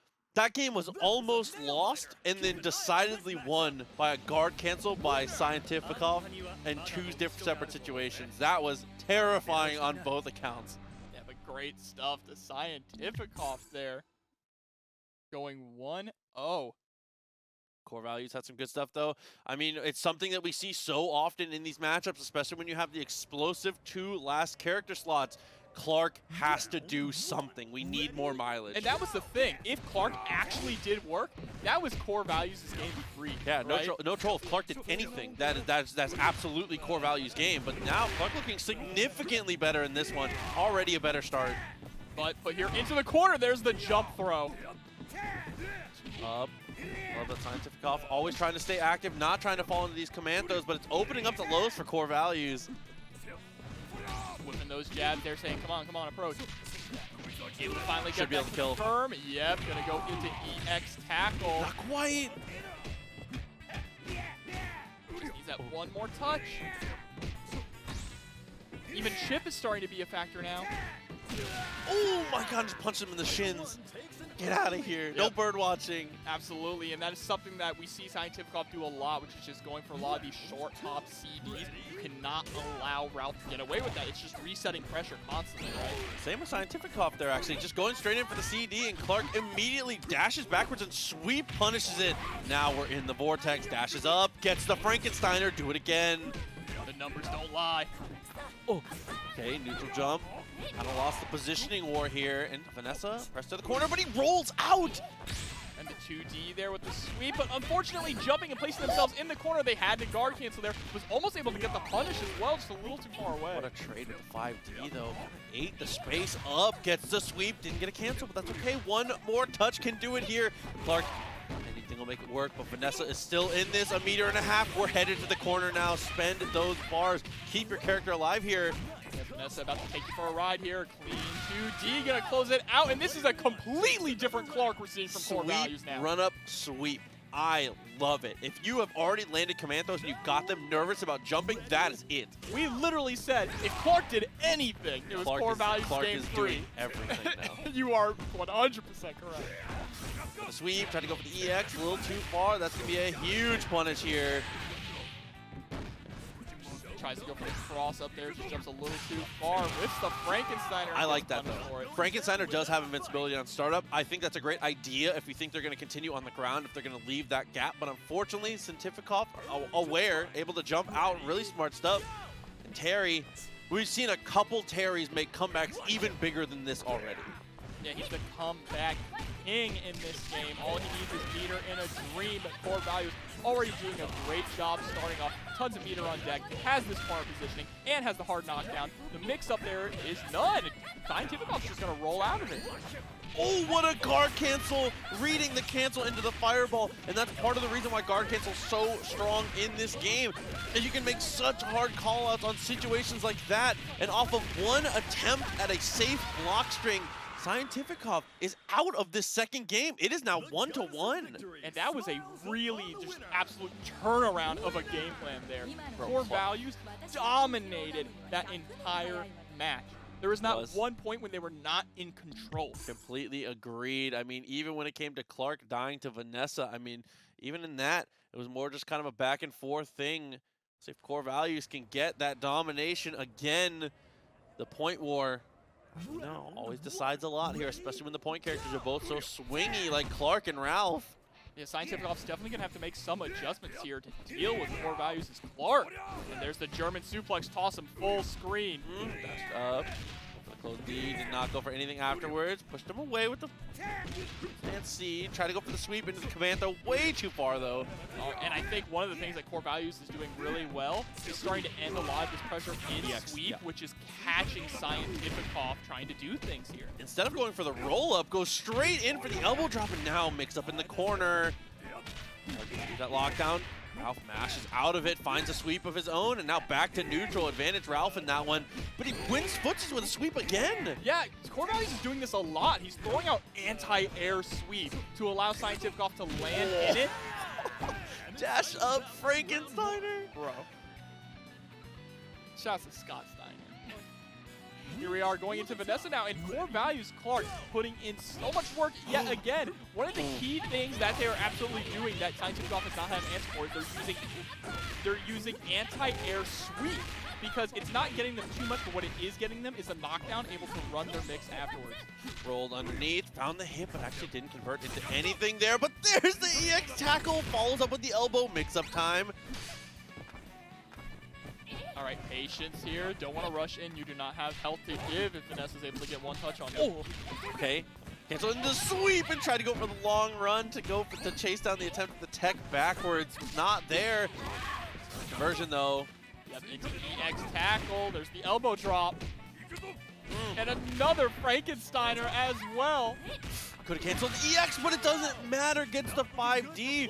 That is such a strong, that is a deceptively strong command normal from Clark. If you have not experienced the shenanigans he gets off of it, then you just don't know. Bro, this is Clark gaming right now. Absolutely, at every single, he said, oh my God, Clark gaming. Got the sweep, able to get the low, opens up straight away, EX. Bro, Ralf who? Oh, okay. Good. This timing on the meaty there allows Cientifikof to throw out, but mix-up. What a trade, working out so well in CoreValues' favor. Cientifikof finally able to actually fight back and putting Clark in the corner this time. Oh, trade comes out again. That's a trade you'll happily take as the Terry. Get yourself back into this. You have a long way to go, though. Terry with about half health on deck up against Vanessa with 2 meters is pretty scary. Yep, and there we go. Already getting that load. Immediately going to cancel to the level 2. It hopefully won't kill. Okay. It's always a question. Dashed up immediately back into the pressure.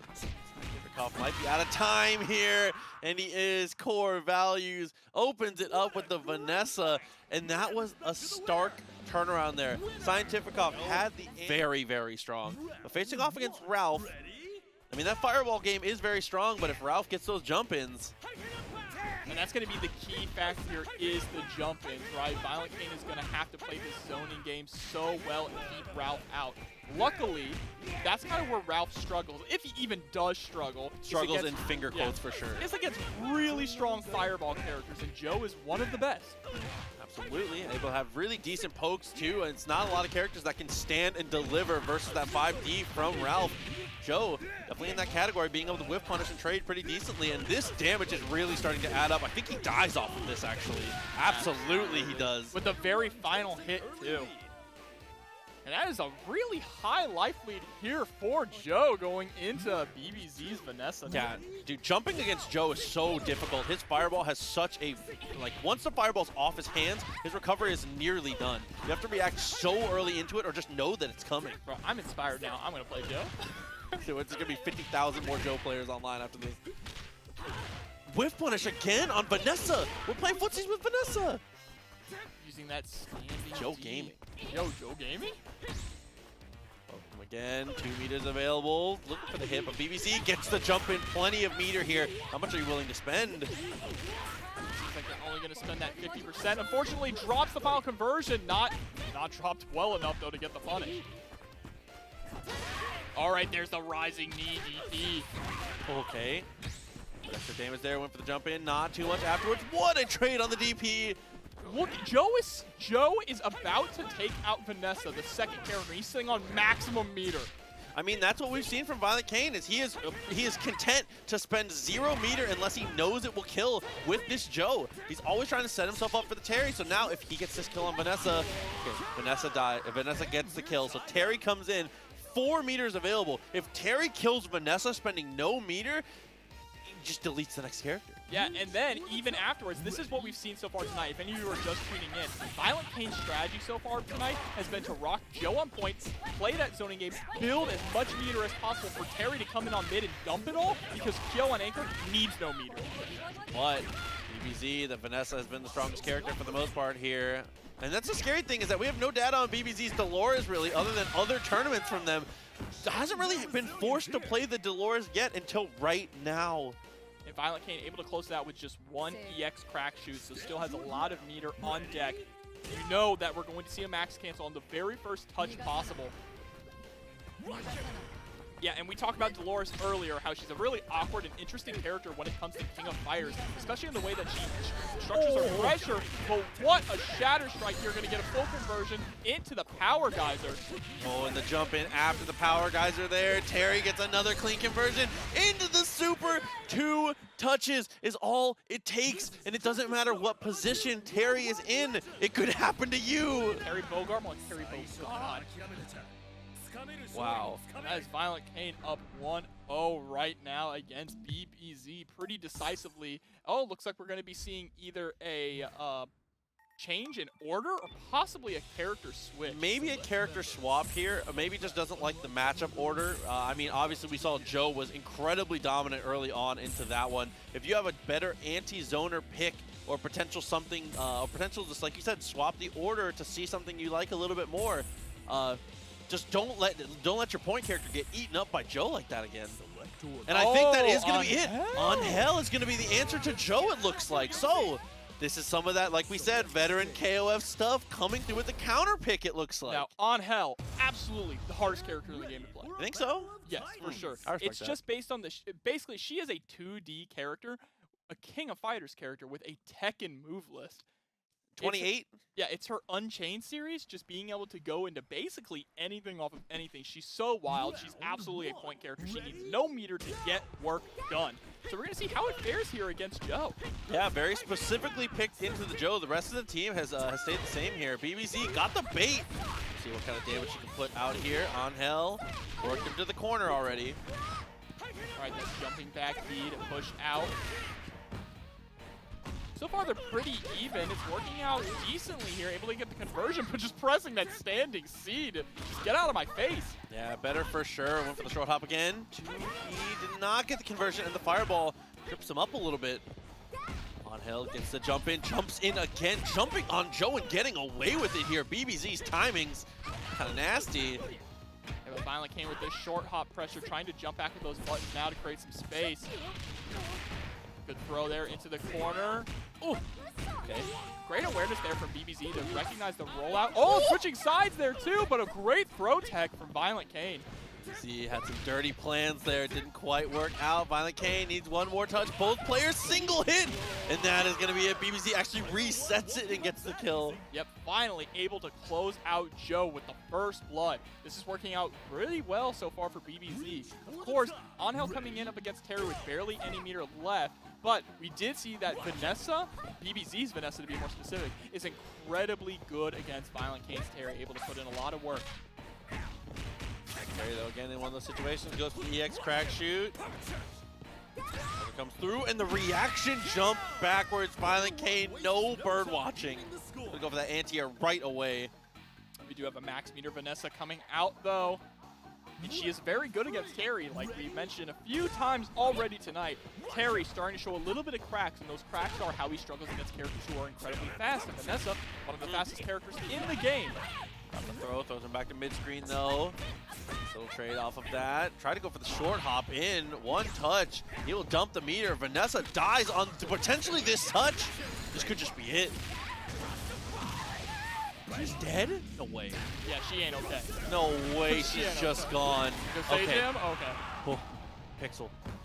One more touch will do it though. We've seen how much chip Terry can do, but Oh instead my it's just jump in A. Jump in A to make sure that it hit at the lowest possible point to make him think he was going for empty low. That was actually incredibly smart from ViolentKain. It said bonk. Very nice.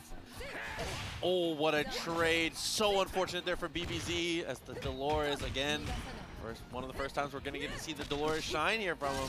Max mode activated in neutral. Yeah, raw max. Whenever you see that happen, that is absolutely scary. He's able to get the conversion here. Yeah, one thing interesting about Dolores is that she has an anti-air grab that also works in combos, right? That's just such a really interesting tool for her. It's so strong. The EX version is incredibly difficult to deal with. Oh, punish! Oh, no, he was already backdashing before he realized that the rising tackle came out, so he wasn't able to get the punish. Mention didn't get anything afterwards. Trying to chase down, but ViolentKain is doing such a great job with these jump backwards, jump JDs to try and create this space and do these trades and push back Dolores. Oh, nice jump in, recognizing they were just going to try and go for the little projectile there. Jumps across and almost gets clocked for it. This is taking too long, though. Look at the timer. Tick, tick, tick. BBZ running out of time here. If Terry's able to keep this close, they get no health back for this, and now it's threatening the loss. There's the Shatter Strike, is not able to actually get the conversion though, so unfortunate. And ViolentKain with the Shatter Strike of his own, gonna close it out before the clock even rolls down.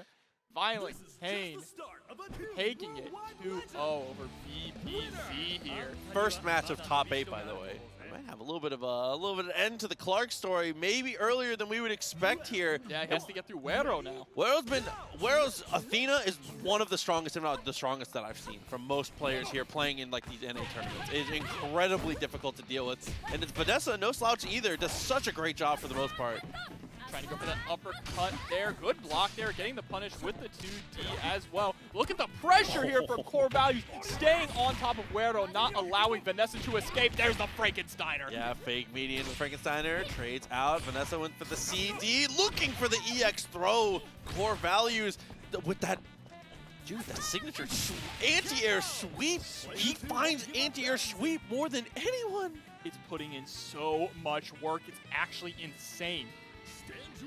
Bro, Ralf 5D? Nah, Clark 2D. There's the backbreaker. Party time.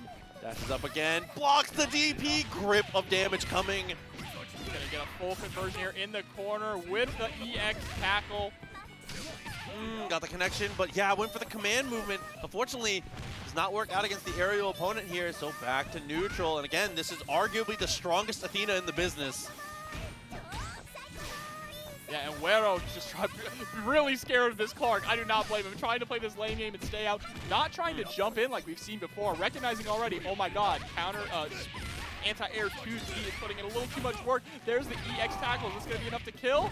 Not quite. Still looking good though. Runs up. It's able to block. Oh, whoa! Blocks again.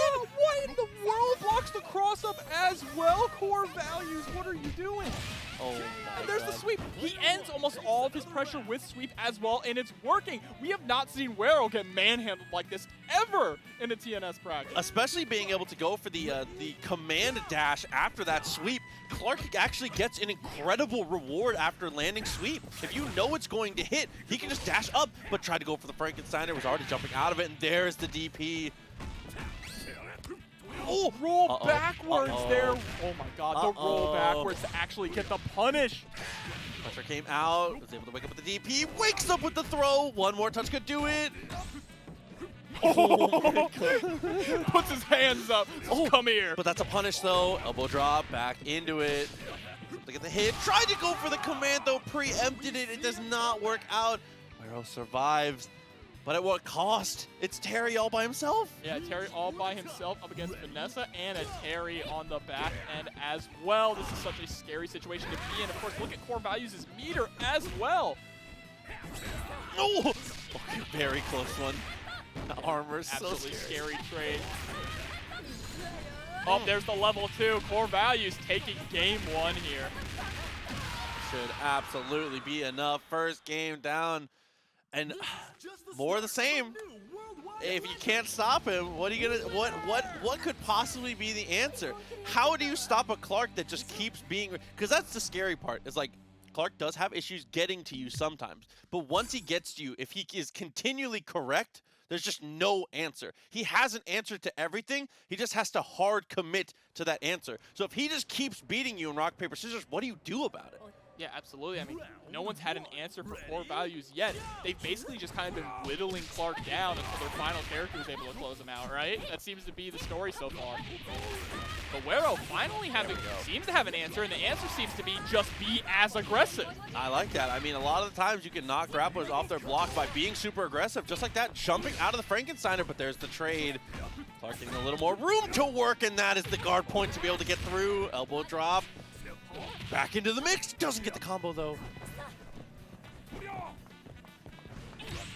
All right, there's the air-to-air trade. Able to actually get the conversion as well with the side swap there. Wero looking kind of nasty. No way he got under him there. Oh, my God. So back into that Vanessa mirror that we've seen so often, and Wero has been dominant in this against so many players here, so CoreValues kind of got their work cut out for him. Yeah, with the Clark gone, this is looking a lot better for Wero now. A little bit more meter to spend, 1.5 available. It's going to spend man. one. It's not enough. Stun? It's not enough. Maybe. No, not quite enough to stun. One more touch should stun, though, but one more touch is also about to kill. And there's the throw with the magic pixel left. Chip is a factor. Had to guard cancel to not get beat out by the chip. Ooh, okay, a little bit of cancel there. Doesn't get anything afterwards, and there's the whiff punish. So now Wero. Dude, that Vanessa is working so well. Wero took that last game personally and is now trying to throw out an OCV of his own with Vanessa here. Vanessa coming in with full health up against Terry. And that first clean hit again. Tried to go for the track down. No full punish there from CoreValues. Had actually a really clean starter. All right, there's the jumping CD. EX crack shoot is blocked, but it's safe. Just raw CD there, too. Bro, isn't that... You want to talk about how fast Vanessa is? The fact that she can just raw CD you, run full screen, and sweep you afterwards is kind of nutty. Oh, nice short hop to get over the fireball. CoreValues got to find this hit with Terry. Needs a clean one, and that is all you get. Spend that meter, cash yourself out. Is going to have 2 meters still available going into the next situation here. A long climb. You know, it's there. It's absolutely there. Let's see if CoreValues can make the adjustment. Terry with 2.5 bars coming in. Oh, the air throw right off the bat. And this Athena has been the star of the show. Looking for the roll backwards. Doesn't go for the whip punish. She's playing very conservative. Running right to that second ball there. That is something that we see Wero like to do a lot too, which is just go into the max cancel even on block to get that pressure rolling, right? We've seen how absolutely terrifying that's where Athena pressure can be. And right now, really all we're seeing is the fireball game, but they can turn it on whenever they want. There's a throw in the corner, and speaking of turning it on, you might be seeing it real soon. No, instead, it's just going to back off, continue to play this long-range fireball game. And I think this is so smart against Terry, because now you risk it. You find yourself in a close situation with Terry, and you just got to know it's not going to go in your favor, but then wakes up with the DP. That it will go in my favor. I'll make it work. Said, I got another character left. I'm going to just let it rip. Let's see what happens, right? Really, though? Really? Yeah. Absolutely. A full character remaining. You gain a bar when he hits you. There's not a lot of time left. He doesn't gain much meter. It's a Terry of your own. That's an amazing DP. The risk reward so heavily in your favor. Yep, an incredibly smart decision there from Wero. And we're going to move on into our final game between these two players. Let's see if Clark can actually make the adjustment and keep the ball rolling. They kind of fell off just a little bit in that last game. Vanessa was able to close it out. Clark is definitely the problem character here. And that is another one of those things that we have to note is that Wero has been doing incredibly well in the Vanessa mirror. So you do not want to get your own Vanessa caught out by this. Oh, okay. All right, gets the sweep. Ooh, that was actually a really rough jump in. Punish there, a ton of damage down on the Clark. Jump CD to answer. Yeah, so the change, oh, there's the anti-air throw. I was going to say the change here for Wero's side has really just kind of been more aggressive, right? There's That's the starter. Had an opportunity for a combo, instead wanted to go for that set play, did not get the kill. Able to block the low fist. Oh, the shatter strike. And that, oh no! Hold up. No way. This is still possible here. Oh, was trying to lean into the sweep, gets the jump over. That was terrifying. Yeah, Wero's starting to actually just kind of delay the timings on those short hops to get around the anti-air sweep there from Clark. Working out really well. It's still not not too bad for CoreValues. They're not in a bad position. All they need is one confirm, and there it is to close out this Vanessa. We are going to be tied up in meter and health for both these characters now. Now, I feel like I have to say it again. Here she comes. Athena. Yep, Athena, the idol herself, right? She's going to come in. She's going to play this fireball game, trying to keep out Vanessa. Of course, Vanessa has that uppercut, which goes underneath the fireballs. So we might see Wero play more aggressive, which we've seen them play with Athena. They're very solid at playing that aggressive game plan. If they have meter to be able to go for those mix-ups, that dive kick is just too incredible. All right, there's the reversal DP. This is their opportunity now. Jumping CD, pushing into the corner. Great rollout there from CoreValues. Yeah, we might be able to see that aggressive gameplay from Wero if they can actually get anything going and get out of how much they're being locked down right now from Vanessa. And there's the uppercut wave from Southtown. Very nice. Yeah, finally got the You had your moment. You had your moment. You've been thinking about it the whole time. I have. I had to throw I it out. respect that. Oh my God. All the way from Southtown. 3 meters available. Terry, the great equalizer, has to find this in on Vanessa early. You cannot let her get rolling. You cannot let her get all this damage down. Great tech early on. Oh, there's a great tech there as well. Just trying to play this air footies game here with Terry. I like it. I really like the way that a lot of people have been playing Terry on Anchor, especially Wero, which is kind of stay with the keep short hopping around so you do not get hit by a big confirm and lose all your health, right? Absolutely. I mean, these air-to-air confirms from Terry are significantly less frightening here.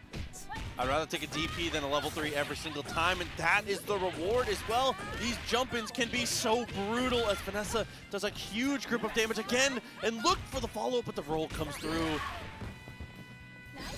Oh, jumps over the super. Wero gonna go ahead and spend the max cancel. Vanessa is absolutely gone. No, the match. Okay. Of course, you gotta remember, you cancel DP to get that extra height, so the super, you have the juggle afterwards. Incredible stuff, and now we're down. CoreValues down to his own Terry, and this is the CoreValues of King of Fighters 15, the Terry Mirror. This is where you decide your worth. Terry versus Cooler Terry here. Unfortunately, oh, one more crack shoot. That's all you need. And Cooler Terry, unfortunately, does not have any room to guess. No life to give. Had a Max Kane's opportunity. Oh, the trade. So unfortunate. And Wero gonna take it here. Keep an eye on this matchup. Wow. That is No, that's oh, no, that's CoreValues. Excuse me. Yeah. Excuse me. My friend. Yeah. And he loses to a lot of the strong point characters in the game. We have seen this matchup a few times already, though, this Point Robert versus Joe. It's really interesting because, of course, Joe beats out Robert in that Fireball game, but we've talked about it plenty of times. Robert doesn't really need the Fireball game to actually get going, right?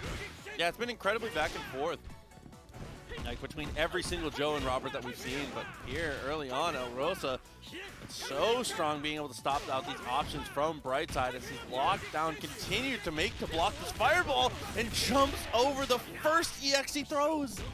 Goes empty, just into a straight, close standing C.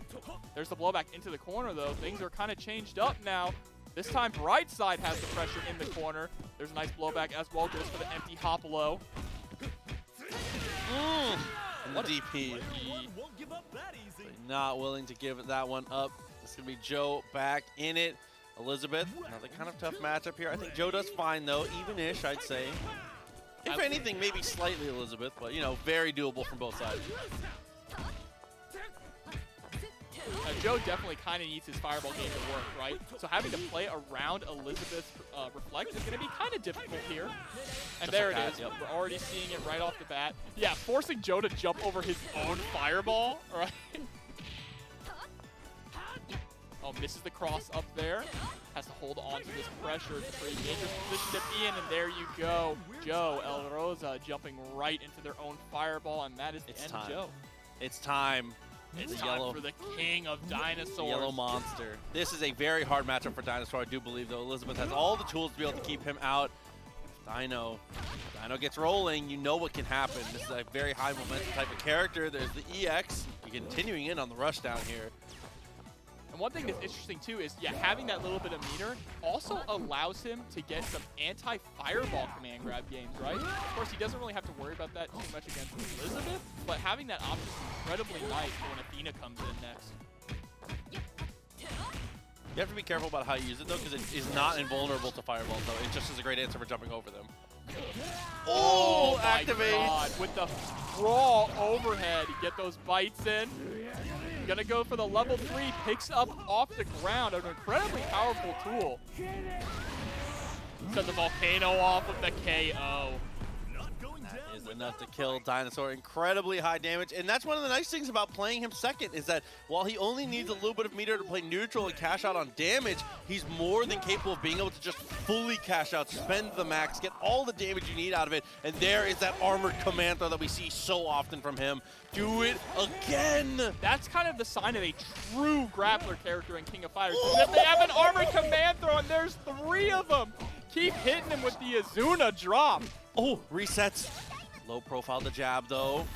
Nice block on that. Goes Oh, for the another reversal. one. Oh my God, I thought we were gonna get yet another one there, but the DP actually beating out the armor. Great movement to create full screen spacing there from Brightside, but the menacing towering Dinosaur just walking forward there, trying to poke with the 2B. Yeah, unfortunately getting rushed down in this corner. Tried to go for the jump back, but gets thrown into the mid-screen. Oh, run up throw. Ralf coming in though with a lot. Athena's not going to gain too much health back. This is looking really clean right now for Ralf. 3 meters on deck, only needs 1 touch. Yeah, any random hit will be enough to kill for sure. And that almost to the CD, though unfortunately, Rocket Punch gets punished by the throw. Oh my God, the awareness to notice that Athena teleported right in front of you. There's the punish. Rosa taking game 1. That was a wild reaction there. It was. To Athena's teleport, just to immediately get the back throw. Yeah, so we'll see. Dude, Rosa. What a way to close that one out. And that is one of the most important things is Rosa has to make sure that Joe wins the point war. We cannot set ourselves up to have Dinosaur versus Robert. I mean, Elisabeth versus Dinosaur is already hard enough. Robert is even higher on the list of difficult to deal with. Yeah, you don't want to deal with a character that already has a great fireball game and tons of great buttons as well if you're playing Dinosaur, right? All right, the patience being shown here from Brightside. Yeah, it's really difficult sometimes for a character like Robert to just kind of work around Joe's options. They're really similar in a lot of ways, right? But Joe just has a little bit extra, it feels like. Oh, let that cancel. There's a huge punish. How much meter are you willing to spend? There's a half. Probably not going to need too much else. Yeah, next touch will do it. Counter hit with that jumping attack again, just playing this tornado game. Wow, beating out the dive kick there. I think he checkmated him there. I think that beats, I think he, in theory, as soon as he sees the neutral jump, I think he beats everything there. Yeah, I don't, unless you had something EX in the air, right? Which, yeah, of course, Robert does not have.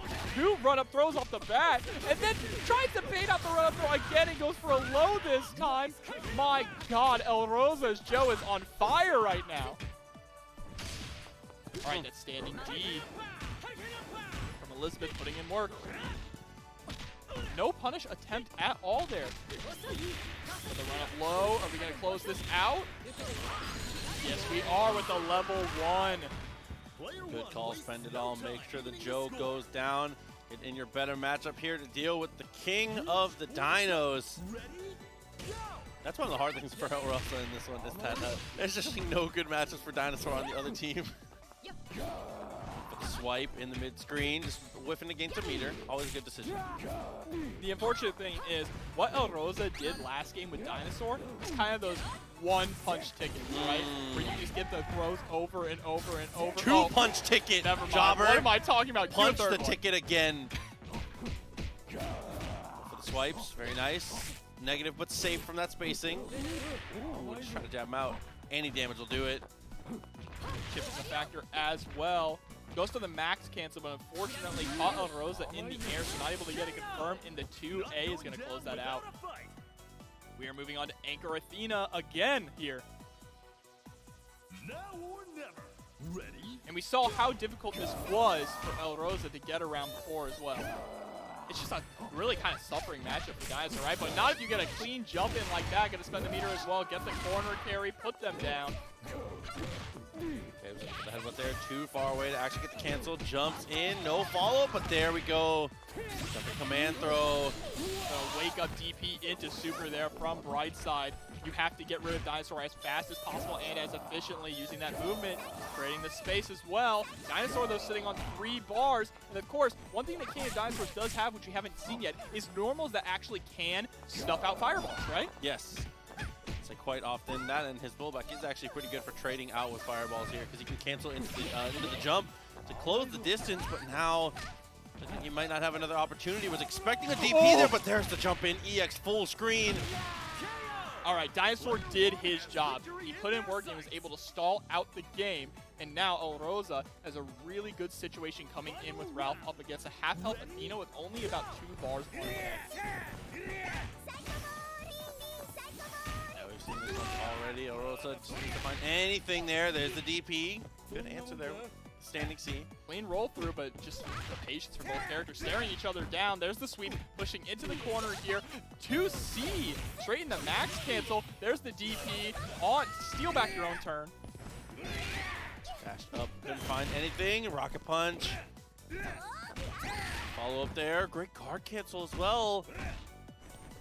The push back there. Oh wow. my god, and he just EX DPs to get the answer.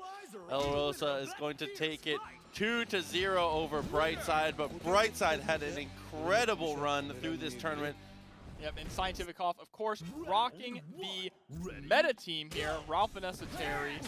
Of course, you normally see Vanessa being played in point, but Kukri up against Ralf is pretty solid, I think. He does a pretty good job at zoning him out, playing this setup game. There's a nice teleport, able to block the 2D from Ralf. Oh, not too much of a conversion there. All right, able to get the load. There's the EX Tatsu with such great corner pressure. Are we going to see a clone setup? No, we don't. In fact, we just see Cientifikof rolling out there. But actually, Kotir was able to get the clone out, and Cientifikof got combo broken by the clone, which allowed Kotir to combo Ralf into death there. Really interesting situation. Great stuff from Kotir with the awareness to actually convert off of that. Vanessa coming in, Kukri with a great amount of health too on deck. All right, going for the sweep to knock out that really deep uppercut. That is something you have to look out for. Whenever Vanessa is full screen, uppercut is always a threat. You go ahead and spend the level 1 to get that corner push. There's the clone. All right, uppercut here in the corner. We're going to get that hard knockdown too. Tries to teleport out of the corner. If it gets caught, spending this meter, jumping CD to push into the corner. And there's the throw, and that's the end of Kukri. Player 1 wastes no time evening the score. Blue Mary, next one up. Much better matchup here, honestly, going into Vanessa. Sitting on that life lead as well, trying to go for the slide very, very early on. Yeah, slide is a pretty good tool to catch you sleeping, catch you messing up, and it's also good for catching Vanessa's uppercut as well. Good block, jumping back. Oh, goes for the EX, but again, Vanessa is staying so airborne in so many of these scenarios just to neutralize a lot of these incredibly strong grounded tools from Blue Mary. This is just great. I mean, Vanessa already is incredibly strong in the air. It's just great matchup knowledge to stay specifically even neutral jumping in this match. Man, you said our boxer is really strong in the air, and you're right. That's the sad part. Look at this, spending the level 2. Good night, Blue Mary. Yo, actually they lived. I think that's the first time they've lived. Oh, and able to get the answer, and this is an incredible momentum swing. Yeah. If Blue Mary can get almost any damage down, dude. And I think Blue Mary is actually pretty decent against Terry as well. She's got some really nice buttons and pretty safe options as well, as long as she's not trying to cancel too much into sweep. Oh, Ash tries to go for the slide there. Wakes up with the throw, and luckily, Power Dunk actually goes straight over it, so we are going in relatively even game. Life total is the same, meters almost exactly the same. Anchors, very different flavors. It's absolutely Terry, an all-rounder, whereas Ralf is, of course, heavy rushdown monster. He's going to bang those bongo drums to try and get in. Great cross up there from Cientifikof. Doesn't go for the max cancel, though. Looks like he wants to hold on until he can get at least 3 bars so he can cancel into the level 3. There it is. Yeah, I was trying to set himself up in a situation where it was guaranteed going to kill. That is the best way to do it for sure. I mean, if you're playing a character that can one-touch You need to save yourself to be able to just go for that one-touch combo that you've known and loved, and you just are ready to go for it. It's my child. I've raised this one-touch combo. It's all I need. Said I only have one combo, but it will kill you in one hit. Exactly. I got in the lab. First thing I learned was the TOD. I don't need anything else. What's your B&B? The shorter version of my TOD that just doesn't spend the level 3. Wonderful. I got to get that jump in. That's all I know, right? But all right, we're going back into our game 2 now. Kukri put in pretty good work up against Ralph's, Cientifikof's Ralph the first set. So we're going to see how this works out now. Has the corner game going on already, gets those confirmed. Confirmed there, extra damage. Yup, absolutely. Lynx continues to find these knockdowns here, looking for the meaty clone. And yeah, roll is not an answer to that if Kukri is spaced out correctly. Deep run in with the throw too, but a magic pixel left, and he chips him out. That was so smart. Just run up, teleport, drop the clone. You know it's gonna chip them out. That's a Kukri round too. That's just how it goes sometimes. The pressure comes through. You lock them down. You start those loops. Kukri is a character that drowns you in plus frames if you allow him to. And he's also really good at advancing forward with his command normals. So you saw how he was still able to catch that guard cancel roll back, right? Cientifikof went for the guard cancel roll back to create space, but that command normal able to catch him. Able to find the overhead there. And with the CED, got the sweep, guaranteed himself a sand clone, but what a roll! Yep, gonna spend the EX uppercut there, goes for the sway. Oh my god, and the EX clones plus a million. You have to block forever and hold whatever mix-up is coming next. Gets hit by the final hit as well from the Tatsu. Had the slide, but wasn't willing to commit to the max mode here just to kill the Vanessa. Wants to save it, and it ends up being an amazing call. I think a lot of the time when you land that slide as Kukri, you're just looking to go straight into max mode. But he recognized that he was in a situation where he just really only needed one touch, and we're looking down the barrel of a potential OCV from the Sandman here. Is able to get that clean jump in as well. Gonna definitely spend as much meter as possible to get that corner carry, but what a wake-up throw here from Cientifikof. Kotir just teleporting out though. Yeah, you cannot let yourself get away. You cannot let him get away with that wake-up teleport so often. And that is the strength of it, is he finds that knockdown, goes for the EX, looks for the roll afterwards. Terry has to find the hit here. 4 meters available, but that's a whiff DP. And these guys are playing really scrambly right now, but Kotir is able to get the touch, cancels into the level 1, and we are tied up 1-1 now in this set. I think that is one of the greatest strengths of Kukri, is that I think that there's not a ton of matchups where he just 10-0s people. He's just like certified solid in so many different matchups. Oh, is Kukri hitting you with the JoJo pose there? Don't ruin this character for me. Do not ruin this character for me. Take a deep breath before you talk about him again. Look, bro. 1-1. You know what I'm about, all right? Yeah, okay. You know what I'm about. Here we are going into our game 5. Okay, back in early on. Nice little trade. Overhead blocked. Very nice deal with it. Clean throw there, putting Ralf further into the corner, but what a roll through.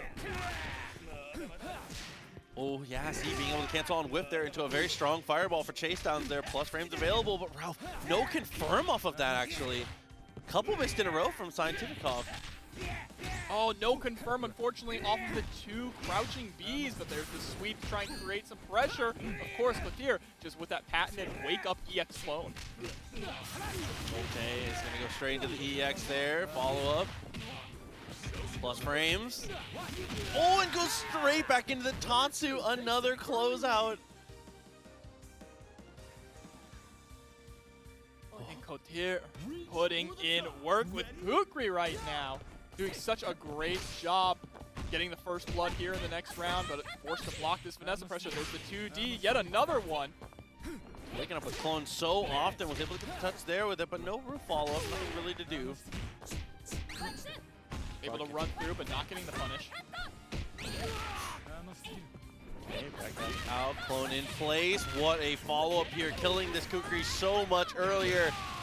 Great decision, and a great situation now. Moving straight into Blue Mary on deck, coming in with just a little over 1.5 bar. That's a couple of EX slides there that Blue Mary can pop out. But of course, we've seen already so far that Cientifikof really likes to be airborne against Blue Mary, which is incredibly smart. But look at this damage here in the corner. That's where Blue Mary absolutely shines. These corner conversions. There's the German suplex as well. Vanessa's looking a little lost. Unfortunately, she's able to jump out of it now. Blue Mary goes for the run-up and finds the suplex for a second time. Vanessa comes out, able to go for the guard cancel of their own, and nice tech. Blue Mary still just one touch away from closing out this Vanessa, looking for the slide. It's too far for a punish, and what a confirm! Unfortunately, the final hit of that uppercut did not hit, so they were not able to get a full conversion out of there. And the 2B gonna close it out there. Cientifikof moving into their final character now. Terry Bogard coming in with 2.5 meter. We've seen before that they like to wait until Terry gets to level 3 at least, so that when they max cancel, they can cancel into the level 3 super. Blocks on that, so on any hit now, they'll be able to cancel if they so choose. Mary, though, still doing a great job, just kind of laming this out. Got the slide to answer the attempt at the dash punch. All right, there's the throw into the corner. This is exactly what Cientifikof needs. You cannot allow Blue Mary to escape here. Oh, what a punish. Just a very unfortunately misspaced jump in from Cientifikof. Not going to be quite enough to kill, but one more interaction is going to do it. Oh, tried to go for the commando, did not work out. Straight into the super. Cancels immediately. Will it kill? No, it does not. Oh my God, magic pixel left. Meaty fireball though. Oh. Yeah, guaranteed. Absolutely guaranteed. That is a will it kill club. We've been getting way too many will it kill clubs. Yeah, it's just every single one. It's quite often. Up. Good attempt at a touch there. Terry gets the first hit. Just a few more of those though. Yeah, playing incredibly patiently. You cannot afford to be clipped by really anything here, right? Almost punishes the guard cancel roll. Just a little too late on it. DP didn't actually get anything for that. Oh my God, and then Footsies just wins it out cleanly. Yeah, and Athena is absolutely the better choice against Joe than Vanessa. Right? I think so. For sure. You know, we talk a lot about how Vanessa's fireball is able to go, sorry, not her fireball, her uppercut is able to go underneath fireballs. And going underneath Joe's fireball, that thing rides across the ground. All right, good roll through on the Hurricane. Pressed him away a little bit there. Psycho Ball comes out, but he trades it immediately. Able to get the overhead, and there's the jump in. Gonna spend it. Look at all that damage off of just EX Fireball. A little conversion into EX Fireball. One of the standout things about Athena, look how much damage he did to the guard meter there. She racks up guard cancel so fast. Guard crush, rather. Yeah, there's the reflect too on the Fireball. Oh, not able to convert off of that. That would have absolutely been a dead Athena if they were ready for the conversion. See, got the throw. Pressure's on. No pressure, actually. He was waiting for a DP, it looked like. Goes for the cross up to get the side switch here. Jumping CD is going to push Joe here into the corner. Able to brawl out there with the standing D. Athena's gone.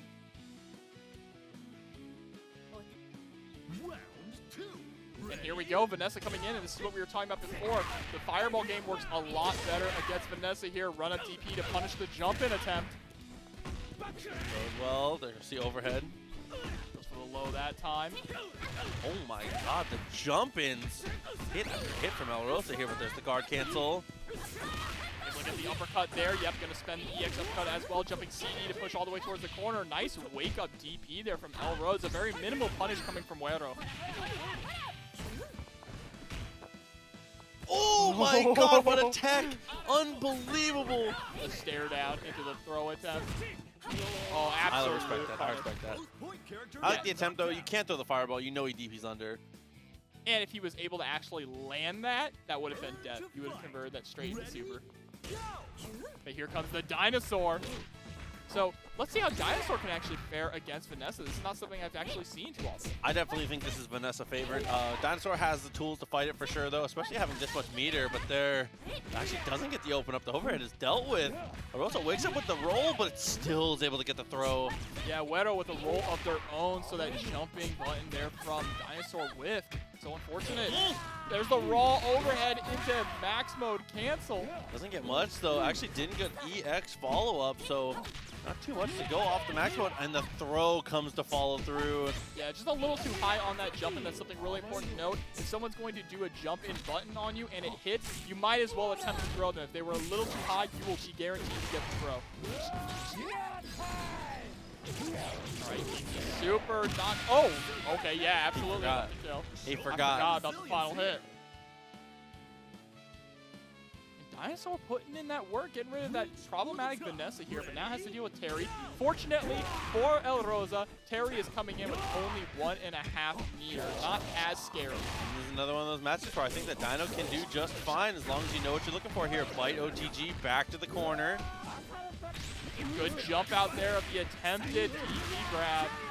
And Dinosaur is gone. Ralf Gaming now going to come in with 1.5 bars. Pretty much even resources between these two anchors. Final round. Ready? Go!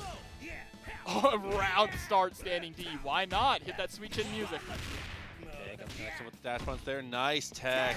Ooh, was looking for the dash punch again as an anti-air, but it was a little too far that time. All right, the patience as well. You're seeing El Rosa being really patient, just at the threat of Wero throwing out rising tackle, right? Of course. Nice cancel, jumped in, continuing to rain down these elbows. Good conversion there, gonna go straight into the level 1. There's the rising tackle, it finally comes out. And we've reached critical mass here. If Terry gets any hit here, it will kill. The same goes for El Rosa with the jump back jab. Gonna close it out there. El Rosa going up 1-0 right now over Wero. Don't forget about the mission, Ralf. Come on, man. He said, go home and be a family man. We're going to move into our next game. Now, Joe putting in pretty good. Oh, actually. El Rosa goes to character select. I think that maybe Wero meant to go to character select. We'll see what they end up picking, though, what ends up happening. Yeah, possibly. Maybe El I was Rosa gonna just say, wants a second. yeah, maybe, but I was also going to say possibly it's that, well, no, characters are exactly the same. Athena is on point again as well. I was going to say, Athena didn't work out as well as we kind of thought that they would. Dino point. Battle of Titans. Dino on point. Interesting. Into Okay. Athena. Round 1. Ready? Go! All right, so Dinosaur versus Athena right off the bat. That's going to be kind of a painful zoning game with Dinosaur not having any meter to work out with, right? I mean, if Dinosaur does get these touches though, and is able to get in on Athena just like that, Joe versus Vanessa, that matchup we were looking for. And of course, you're seeing Wero leaning into the Psycho Ball, just so heavy because El Rosa sitting here with really no meter, but putting in work so far with Dinosaur already. Again, there's the spinning pile driver. Went for the EX to try and chase the backdash there a little too far, and there's the tick throw. Tries to go for a run up. Command throw again, not working out too well right there. And see, when Dinosaur is played on point, he's very much just like a traditional grappler in pretty much any other fighting game, right? Yeah, absolutely. I mean, he also has an amazing crouching jab, as most characters do when they're in these kind of scenarios. Doing a really good job weathering the Psycho Ball storm as well. Air to air, not enough to kill. Oh, and just waits. Has an anti-air button, but says, no, it'll be fine. Just let him land. I'll get it. And so that change working out very nicely here so far for El Rosa. Open up there, straight into the damage. Having to cash out a little bit extra to be able to kill the Dinosaur here. Jumps in with the low. Good block so far from El Rosa. All right, jumping CD. Oh, jumping over the command grab after hitting the startup armor frames as well. The perfect here from Wero. Gonna come in, too, with a lot of meter up against El Rosa's Joe. But this is the matchup he was seeking. He was looking for this matchup specifically. Yeah, and Joe coming with a little bit of meter on deck as well, so it's going to be interesting to see how this goes. But Wero going to start off strong. There's the EX uppercut conversion, jumping CD, going to push all the way into the corner. A sweep, actually, looking for the fireball game now. But it looks like for Joe versus Vanessa, it's more just the threat of the fireball game is enough. Wero is navigating it well enough to where it doesn't really matter at this point. Yeah, he's forcing El Rosa to play that brawling style, right? And that's not exactly where Joe wants to be against Vanessa. I don't think anyone wants to brawl against Vanessa. No, absolutely not. And Joe is gone. And this change, which seemed really good at the start, is coming back to bite El Rosa now. Ralf with 4 meters though. Vanessa has to be very careful about how she deals with this. Some bad things could happen for sure. Blocks the jumping CDs and gets the hit, but doesn't confirm. It's gonna cancel, but there's another touch. It's gonna press all the way to the corner. Yep, gets that confirmed this time. Nice run-up throw, pushing here into the corner. Goes for the overhead mix-up. There's the DP out of the corner from Ralf. Able to escape, but a shatter strike. We're gonna get a full combo off this. That super, just all this damage is making it so, it's gonna stick so well. Jump in, gets the trade. There's the max mode. This might be a dead Vanessa. No, go straight into level 3. Isn't gonna go into level 1. Wants to try and conserve the meter, which is completely understandable here for Terry next. Yeah, because you know the cool guys never look at explosions. Goes for the jump and almost is able to connect, but the slide comes through. And that is going to even up the set count here. The first game, which looked very, very strong for El Rosa. Wero, what an answer back. And I think the change there was the change of putting Joe second and Dinosaur first. Dinosaur was able to actually get rid of Athena. Yeah. Looks like we might be seeing the reverse change again. Not the reverse change. Anything but the reverse change. Gonna go ahead and... Are you making fun of me? What do you think happens here? I think they both swap. How sick would that be? Shermie. Ah, okay. I mean, I like it. I like it too. Gonna drop Joe for Shermie. Are we gonna see Shermie on point? That's the thing from, oh, Shermie Anchor. Shermie Anchor is going to be the answer. Okay. All right, El Rosa trying to be the crowd pleaser here, bringing out Miss Shermie herself, right? Yeah, Shermie, a very strong Are we sure character. that El Rosa isn't Spanish for CoreValues?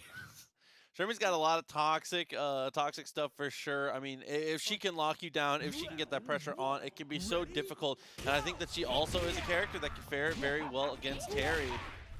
But that's if the matchup comes up here. Vanessa kind of mauling Dinosaur at this point. Yeah, that's really the big issue here is Dinosaur also has to brawl against Vanessa. Not too many characters can brawl against Vanessa very well.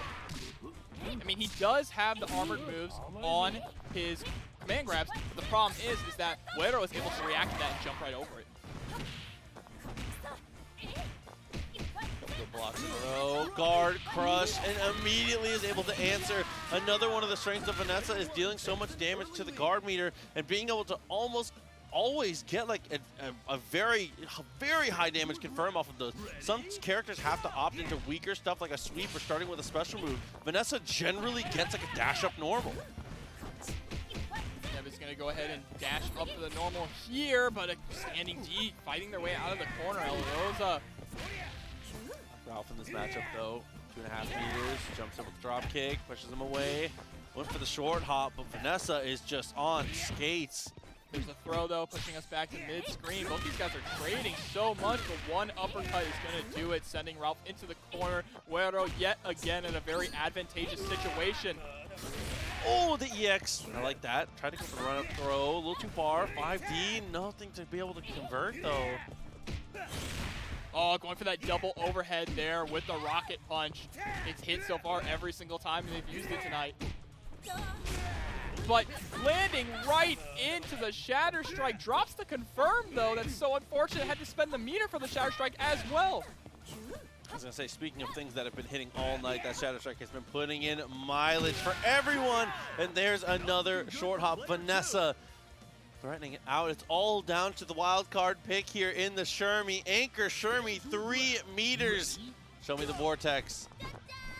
She's going to have to OCV this. It's kind of a tall order, but can El Rosa do it? Our JCD is so strong, though, but that is an amazing anti-air. Shermie locked down in the corner. It feels like no matter where Vanessa hits you, she's going to put you in the corner. We're going to spend the meter now. Going to get the hard knockdown. Are we going to go for a high or a low mix-up? They've been going for overhead a lot. Goes for a really delayed overhead that time. It landed, but they weren't confident in it. Shermie look for the EX. Short hop is the answer to that, but there's the trade. Okay, Shermie. Athena, catching Athena is going to be so difficult. Not only that, you're sitting at about 40% health. And Athena's just going to chip you away. Well, you talk about catching Athena, but Shermie is a very good anti-zoning grappler. What a trade into the EX. No. I think that is enough. No, not quite.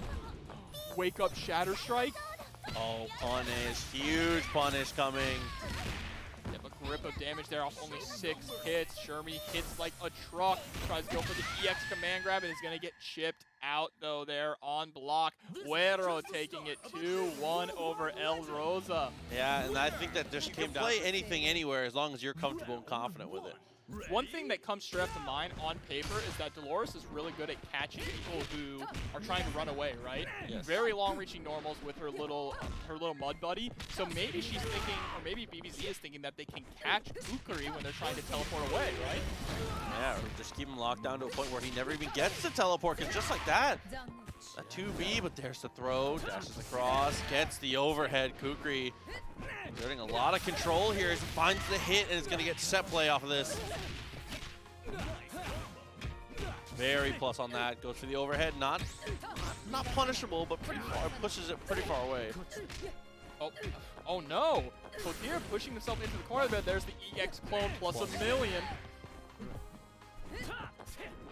Alright, BBZ is doing a really good job at spacing themselves here. Oh my god, the combo getting broken by the EX clone, and that has been a story that's happened a few times tonight.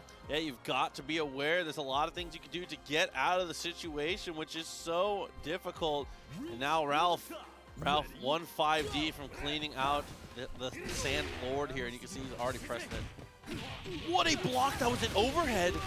Gonna go ahead into the EX. Oh my god, wake up EX DP putting in the work. You can see Proxy's eyes right now. Brother. Why'd you do that? The Blue Mary is gonna come in with 2 bars on deck. That's a lot of EX slides. Oh, trying to go for the, oh my god, Ralf punch. Yeah, Blue Mary there was trying to go for the reversal command grab, but just didn't work out. Just gonna go ahead and put Ralf in the corner here, though. I like those guys. 2 A's, jumped in. Heavies, multi-hitting heavies. So good for that. Rolls in anticipation of a roll. Here, looking pretty good on that one, but BBZ is back in control until the heavy connects for the second time. He's gonna cash out this meter. Not quite enough. Oh, maybe? Oh my god, the magic pixel is going to keep Ralf alive here. Blue Mary trying to go for the slide to catch it. I like it. EX slide will close it out whether or not it's blocked. Oh, Sorry, 2D.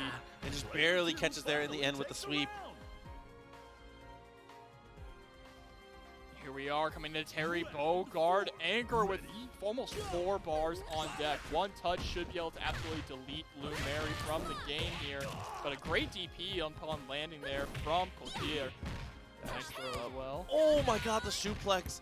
Damage really starting to add up as he continues to get these hits. Tried to go for the anti-air command though, but it does not work out. And that is going to be Terry cashing out to get the kill. Not quite though. Tries to go for meaty fireball, but misses there. Alright, this is exactly what Kotir needs. You need to try and close this out if you can. Oh, decides not to go for spending the level 1 there. Wants to hold on to the meter for Ralf, who's coming in next. I respect the decision, but you could have probably killed Terry there if you spent the level 1. Yeah, that and heavy, the crack shoot that's not EX coming through, the confidence to try and make that hit. Rocket punch. Oh, empty low, should be able to kill off of that, absolutely. And the first game is decided. He kept it pretty close there. Kotir is going to take the first one. Kotir on point here. Ralf, just a very first touch, able to close it out. But BBZ, of course, playing incredibly strong as well. That Terry putting in work, able to bring it down to the final characters here. Okay, and we're going to get a little bit of a reset here from BBZ. Kotir's got to do more here. Or rather, just needs to maintain getting this pressure down with Kukri. I think that Kukri has been the difference maker. Has been able to find so many hits, put BBZ in so many uncomfortable positions. Yeah, I wonder if BBZ is going to either make a character change here or probably just put Dolores back a little further in the run-up. I could see that happening.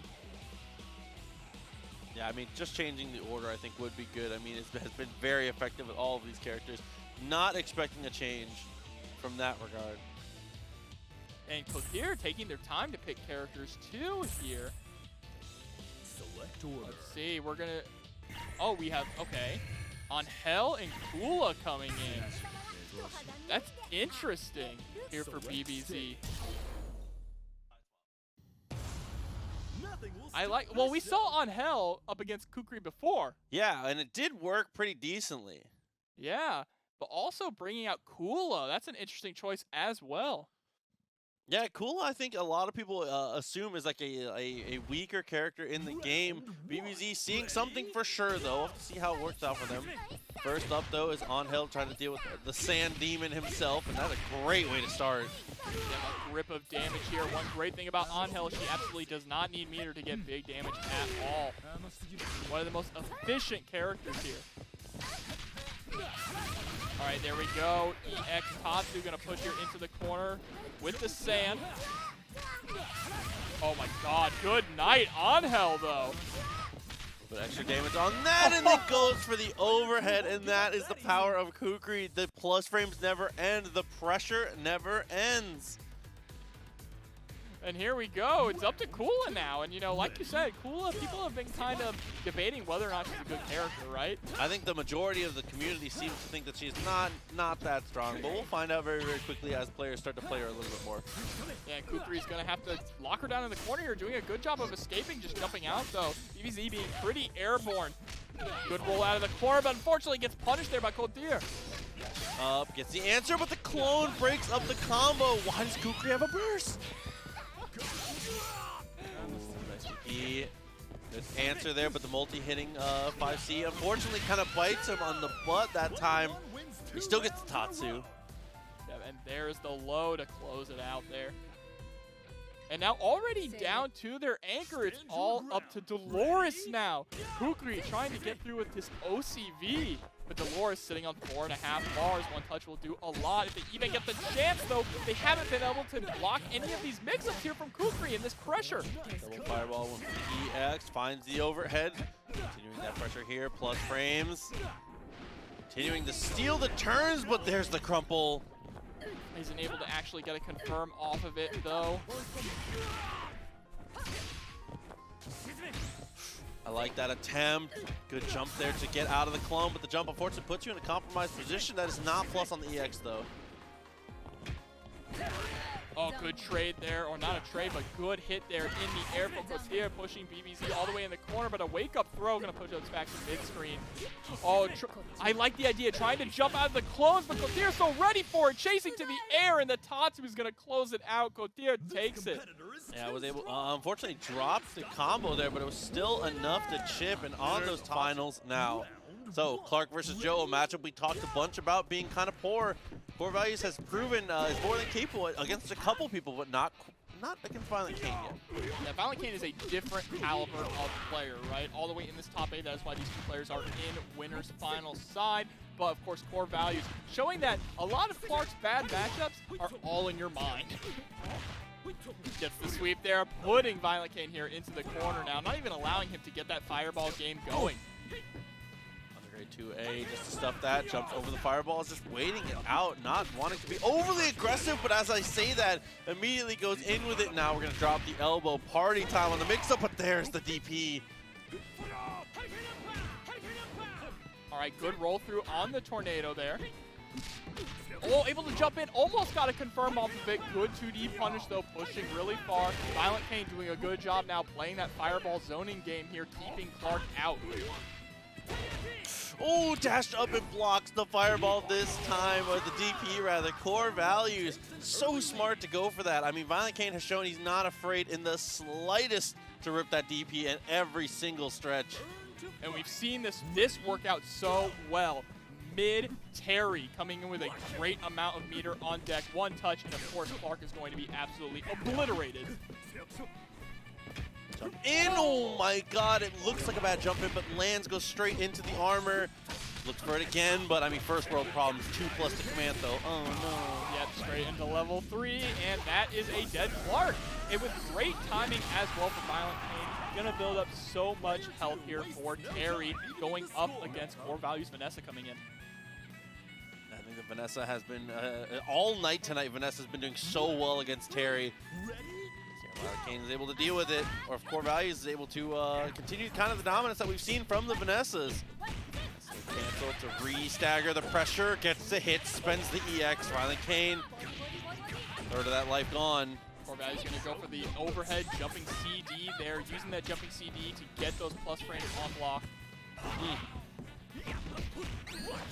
Oh, what a roll through! Having the awareness there that ViolentKain likes to end a lot of Terry's block strength in Fireball, knowing that if you just roll straight through that, you are absolutely getting the punish. There's the level 1, straight into the level 2, wants to delete Terry. Bogard says, bring in Yo. We've seen that exact interaction so many times, specifically with Vanessa. They have had incredible callouts on those, but now, after what I'd say was, dare I say, arguably, Kane's deadliest character here in the Kyo. Oh, look at this resetting on the pressure here, just staggering it. Tend to chill though, tries to go for the dash up CD, pushing back. Again, same thing, that CD.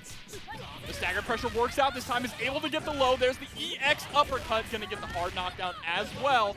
We've seen CoreValues go overhead so many times.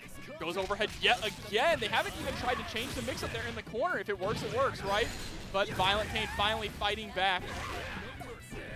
CD, oh my god, just options like track to roll down? No way. Look at that, just so willing to press there, go straight into the level 1. Not quite enough to kill. ViolentKain still has a chance. Unfortunately, the run up to D is going to close out that first game, going to CoreValues. Yeah, a lot of that. I mean, Vanessa is the one on the win screen, but if anything, I would give the win screen to Clark. Clark, another one of those situations where he did so well to be able to answer, to be able to take it down in ViolentKain. Gonna take a second here. Needs to potentially pick something else. Take the fight to Clark, or maybe a different order. Yeah, that's always the question. ViolentKain can play so many characters, right? It's always a toss-up of which character they're gonna come in with next. So I'm really interested to see if they're going to stick with it. Oh, bringing in the Robert. Okay, we have also seen this from ViolentKain, which is a much better matchup, I would say, on the point for sure. If it is, yeah, I was going to say, if it is going to be point Robert. So we've seen this counter pick from ViolentKain specifically to beat grapplers before, but this is our first time seeing it against the Clark. So we'll see how it works out. Yeah, CoreValues, man, I am a fan. I am a fan of CoreValues Clark, putting in so much work tonight. Really, making me believe in this character a lot. I think that Robert and Joe both are. Oh, there's the backbreaker right off the bat there, giving the elbow drop. Another backbreaker. Party time. One more time. Jumps in. Okay, able to escape back to neutral. ViolentKain. Lucky to come out with your head out from under the water here. It spends the EX just for the corner carry and a little bit extra damage. Yep, there's that meaty fireball as well, trying to create a little bit of spacing. You do not want Clark up against you. Every time he starts running. Okay, with the sweep into the dashboard. Great whiff punish.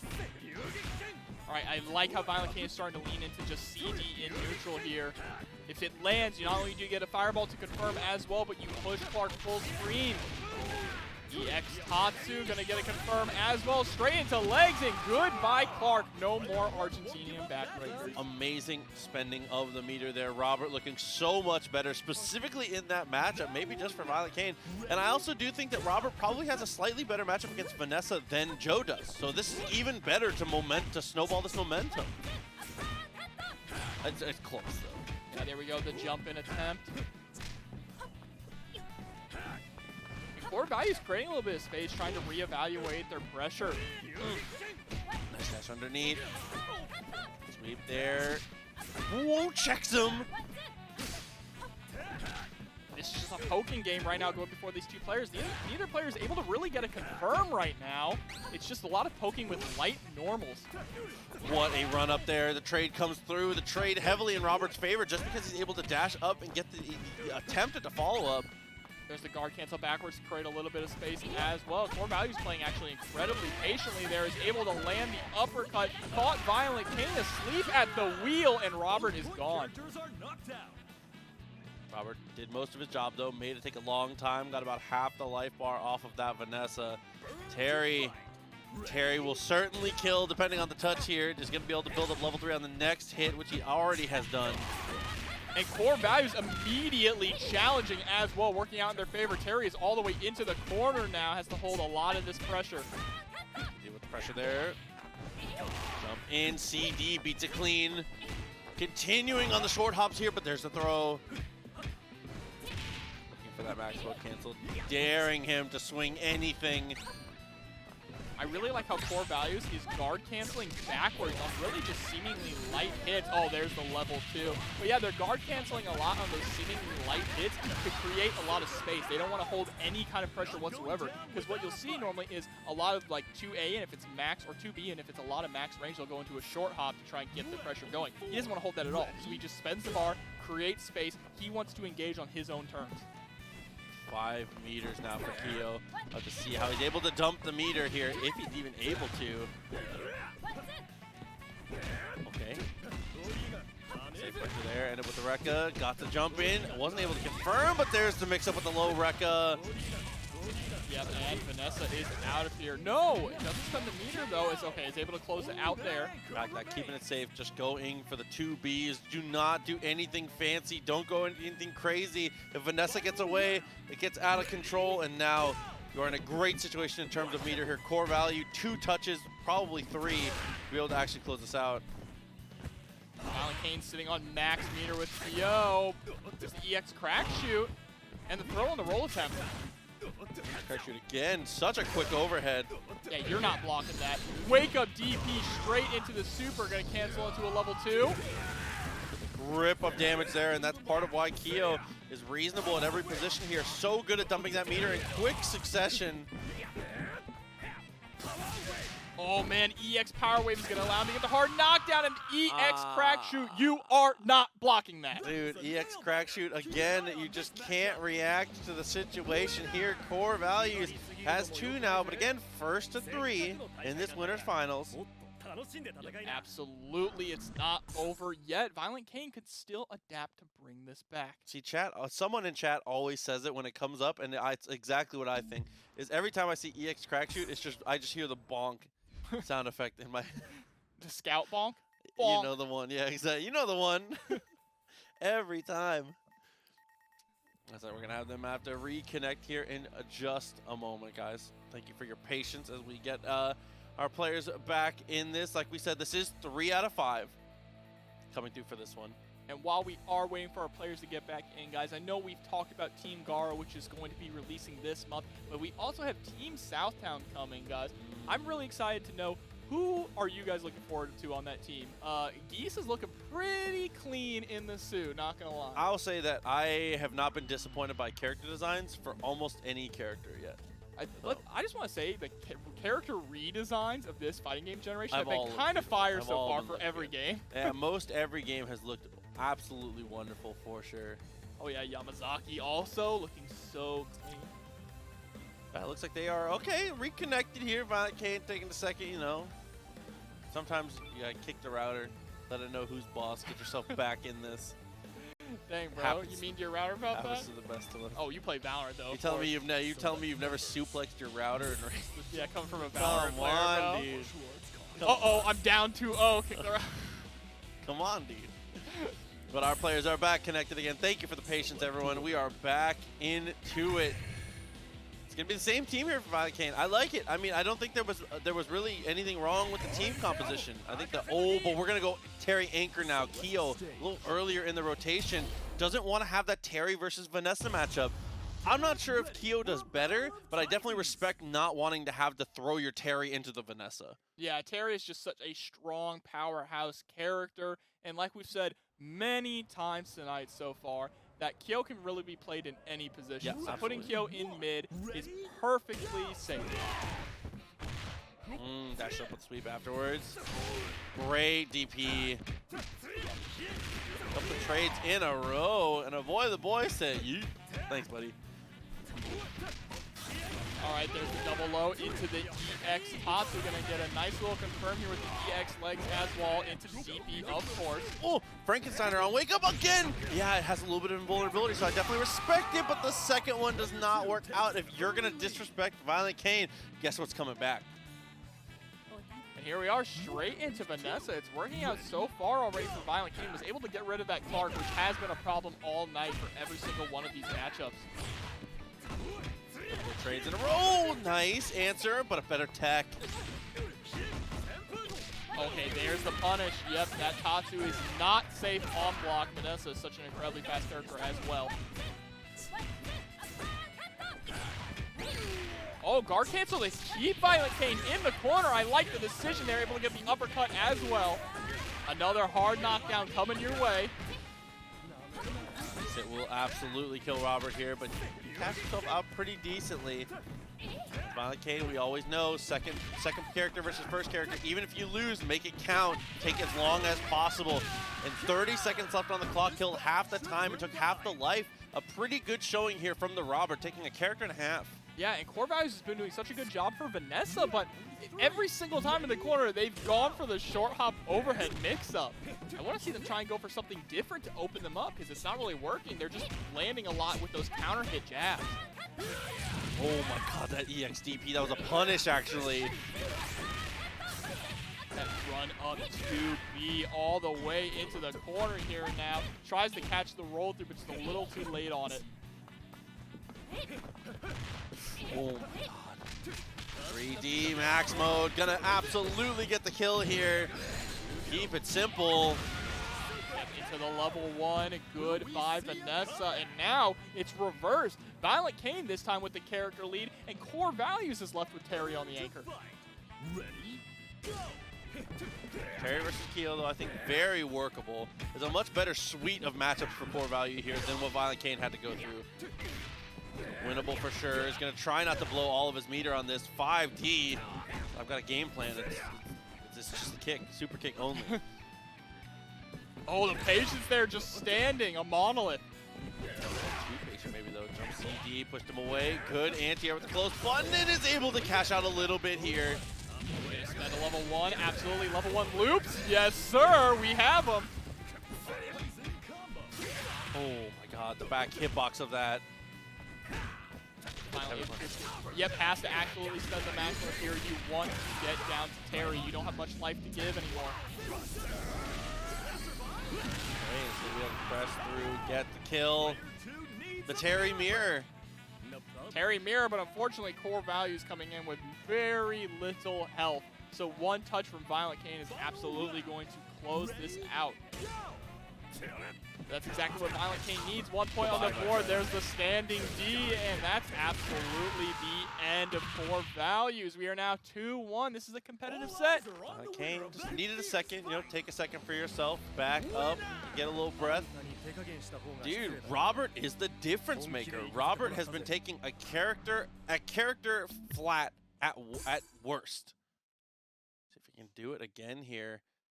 If Robert gets him that far ahead, I just don't know if I don't know if the rest of the team from CoreValues can come back against this tough suite of Keo and Terry. And I think the main thing is that ViolentKain has really adjusted to CoreValues' Clark now. Clark is not really tuned too much like we saw before. Clark is liable to change up here. One of the nice things about the character is the momentum it can create. A couple good guesses in a row and you can close rounds. But Robert is just not even giving the opportunity for it. All right, there's the sweep. Finally gets the chance to try and establish the pressure, but the blow back there into the fireball from ViolentKain. It's turning it all around.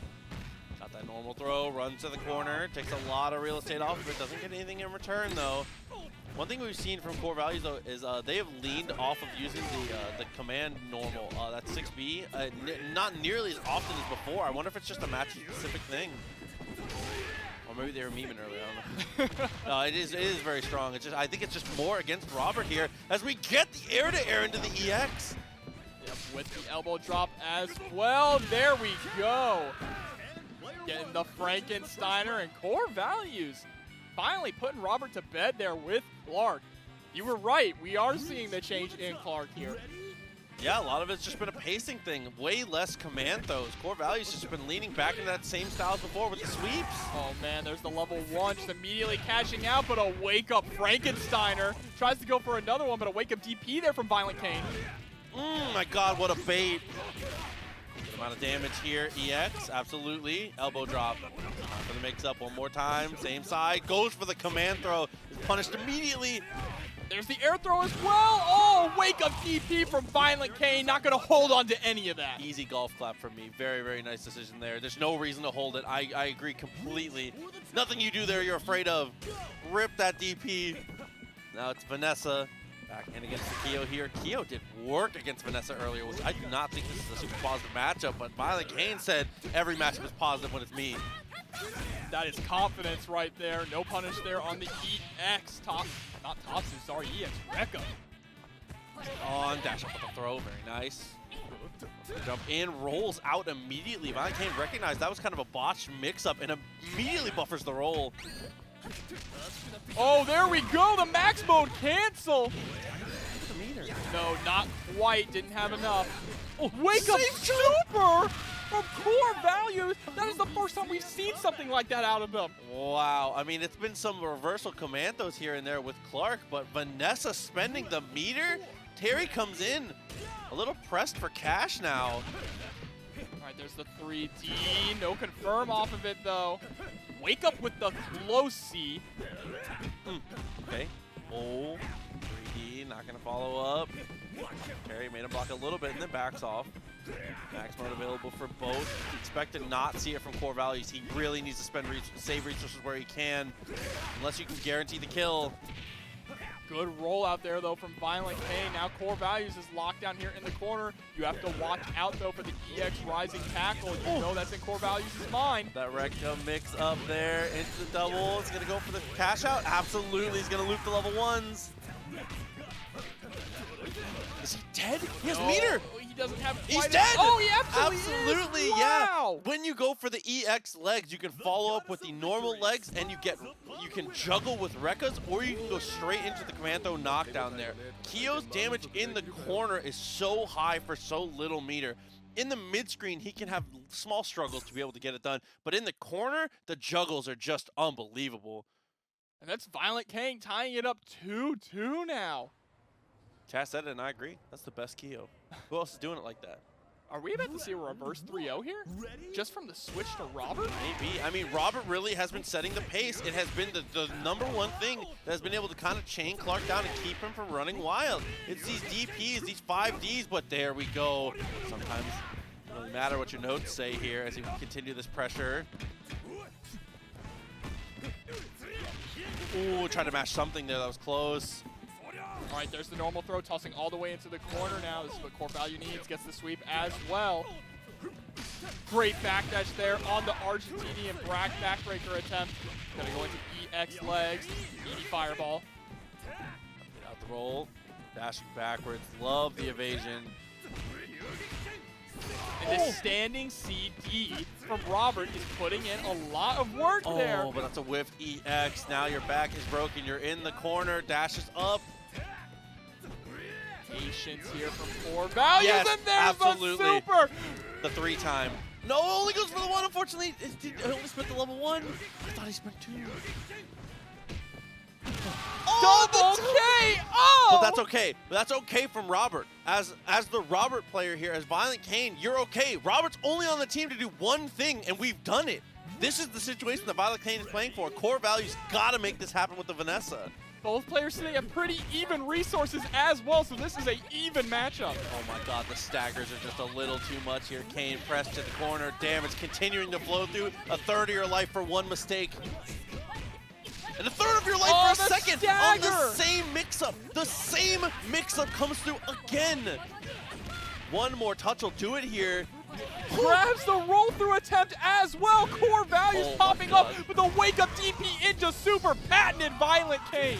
Passes out everything though, half your life. Jump CD, guard cancels immediately. God, the respect from the two. Jump CD, playing a little bit. The Rekka comes through. What a punish on the Rekka! Sees the Rekka and guard cancels. Actually gets a punish for it. Has a meter. Now ViolentKain is in so much trouble.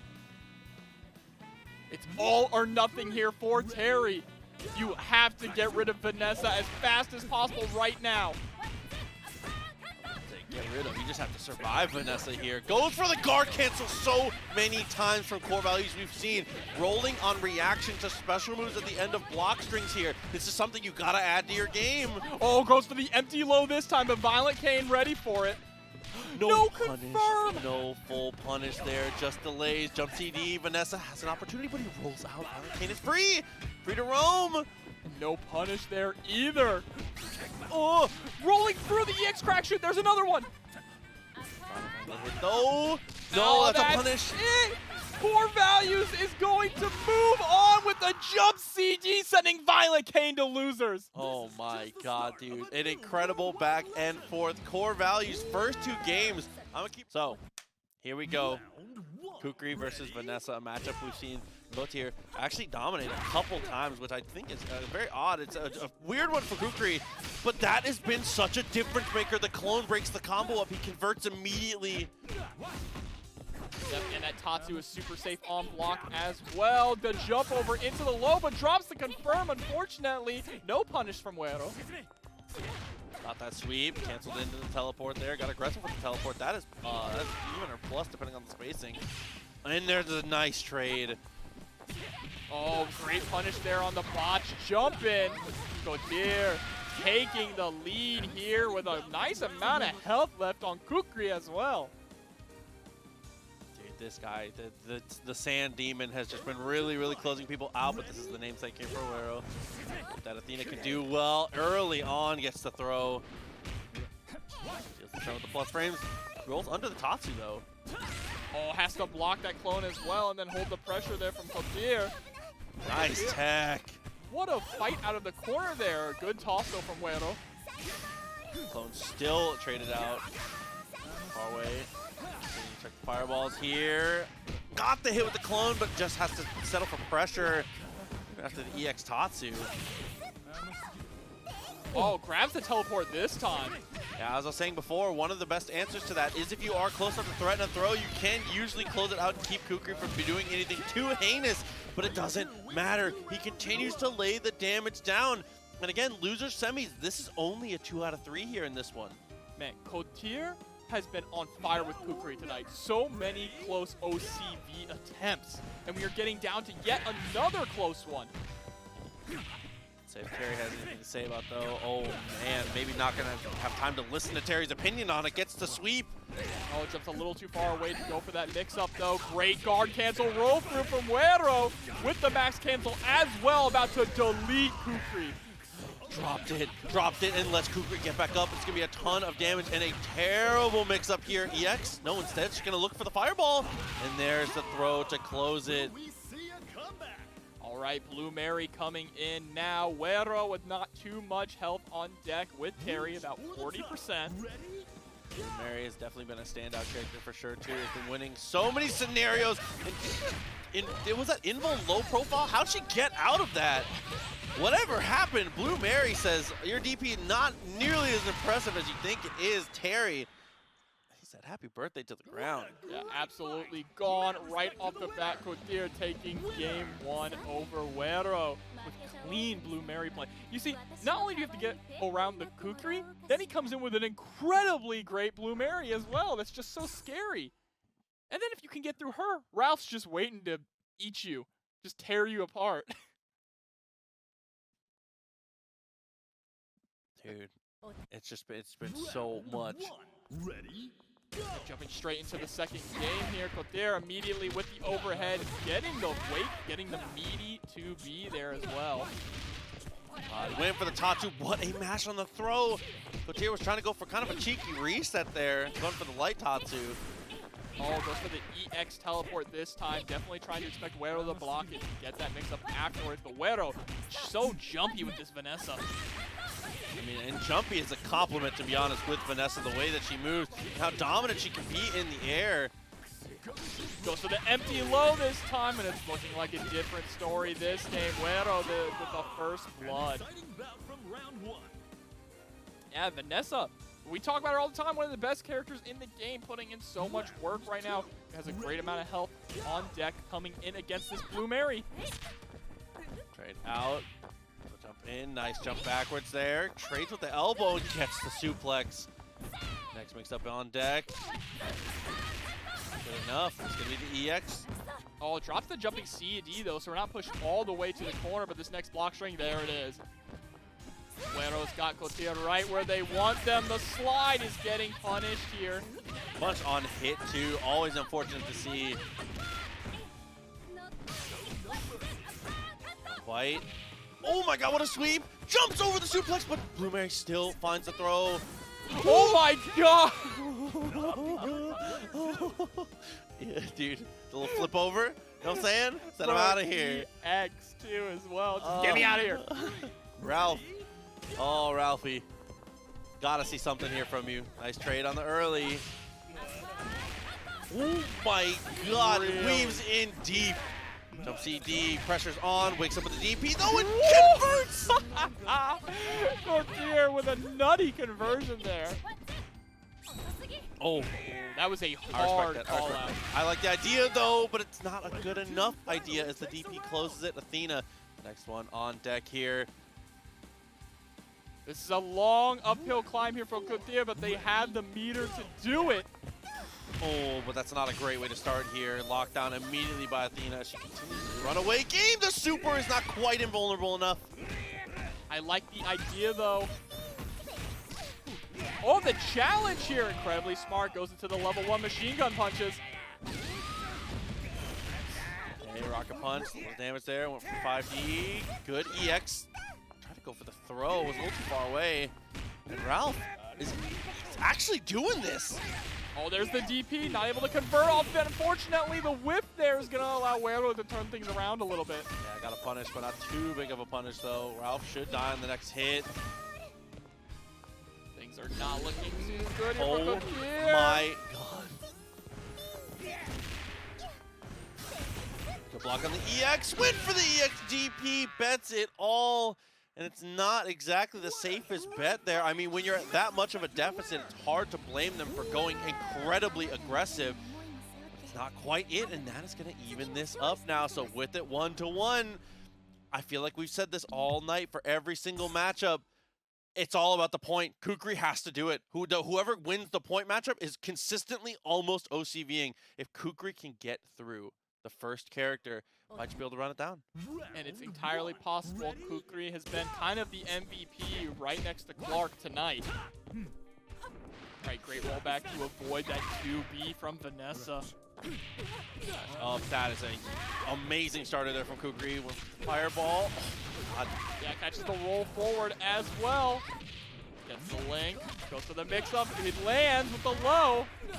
Guarantee plus frames off of that. Continues to convert into damage, and it actually does kill a perfect 7 golden letters. Again from Kukri. Just finding a way to beat out the Vanessa. Athena in next, and this matchup has not gone super well generally either. Kukri has the unique perspective where his fireball, while it's not incredibly damaging, comes out very, very quickly and has a fast travel time. So you can't even just play a hard zoning game as Athena. He can kind of out-fireball you. But trying not to play the fireball game, instead play more of a rushdown game with Athena there. There's the loops in the corner with the DP as well. Goes for the low mix-up, but not able to get a full conversion. JCD got the throw, a lot of damage down, wakes up with the standing C, gets the teleport out of trouble, and now plus frames in the corner, but the roll is just enough to escape. And for the second time, guard cancel roll to punish the fireball. It's an out. Character 2 against character 2, round 1's. Nearly full health on Wero as well, too. But Blue Mary coming in with 2.5 bars. That's going to work out pretty well in their favor here. Great wake-up DP. They love the DP for sure. Tries to go for the cross-up, but yeah, hit him a little too high, and that's an easy throw, but the guard cancel answer. Athena not wanting to deal with the Blue Mary, but who would want to? And that! She was backdashing!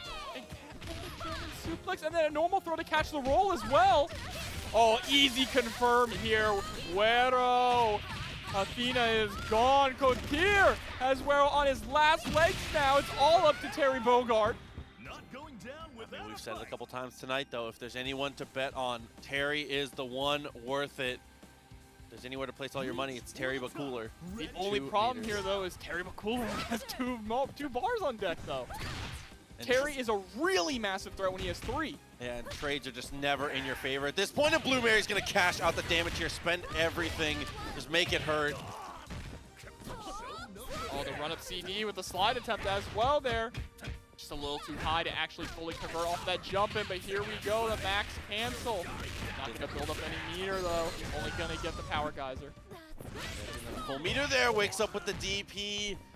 Damage into the overhead, max mode activated. How much can you cash out here? Oh my god, what a disgusting reset with the 2B, the 2C, excuse me, the 2C moving Blue Mary forward, pushing her just enough to get the cross under Terry. Yeah, and sticking with the Robert on point is really interesting too. I wonder if they feel like maybe Robert is a stronger matchup against Kukri. It's Kukri, That's always yeah. a possibility. Ready, go! We'll see. I mean, matching a stronger character against Kukri has been the name of the game against Kotir. Being able to stop the Sandman, it's felt impossible. Oh, there's the standing blowback, which has been putting in a lot of work so far for ViolentKain's Robert, right? He's getting a lot of that blowback into Fireball, allowing him to space out, but he's going in really hard here. Nice conversion, ending it with the DP, getting the low as well. Kukri is very close to stun.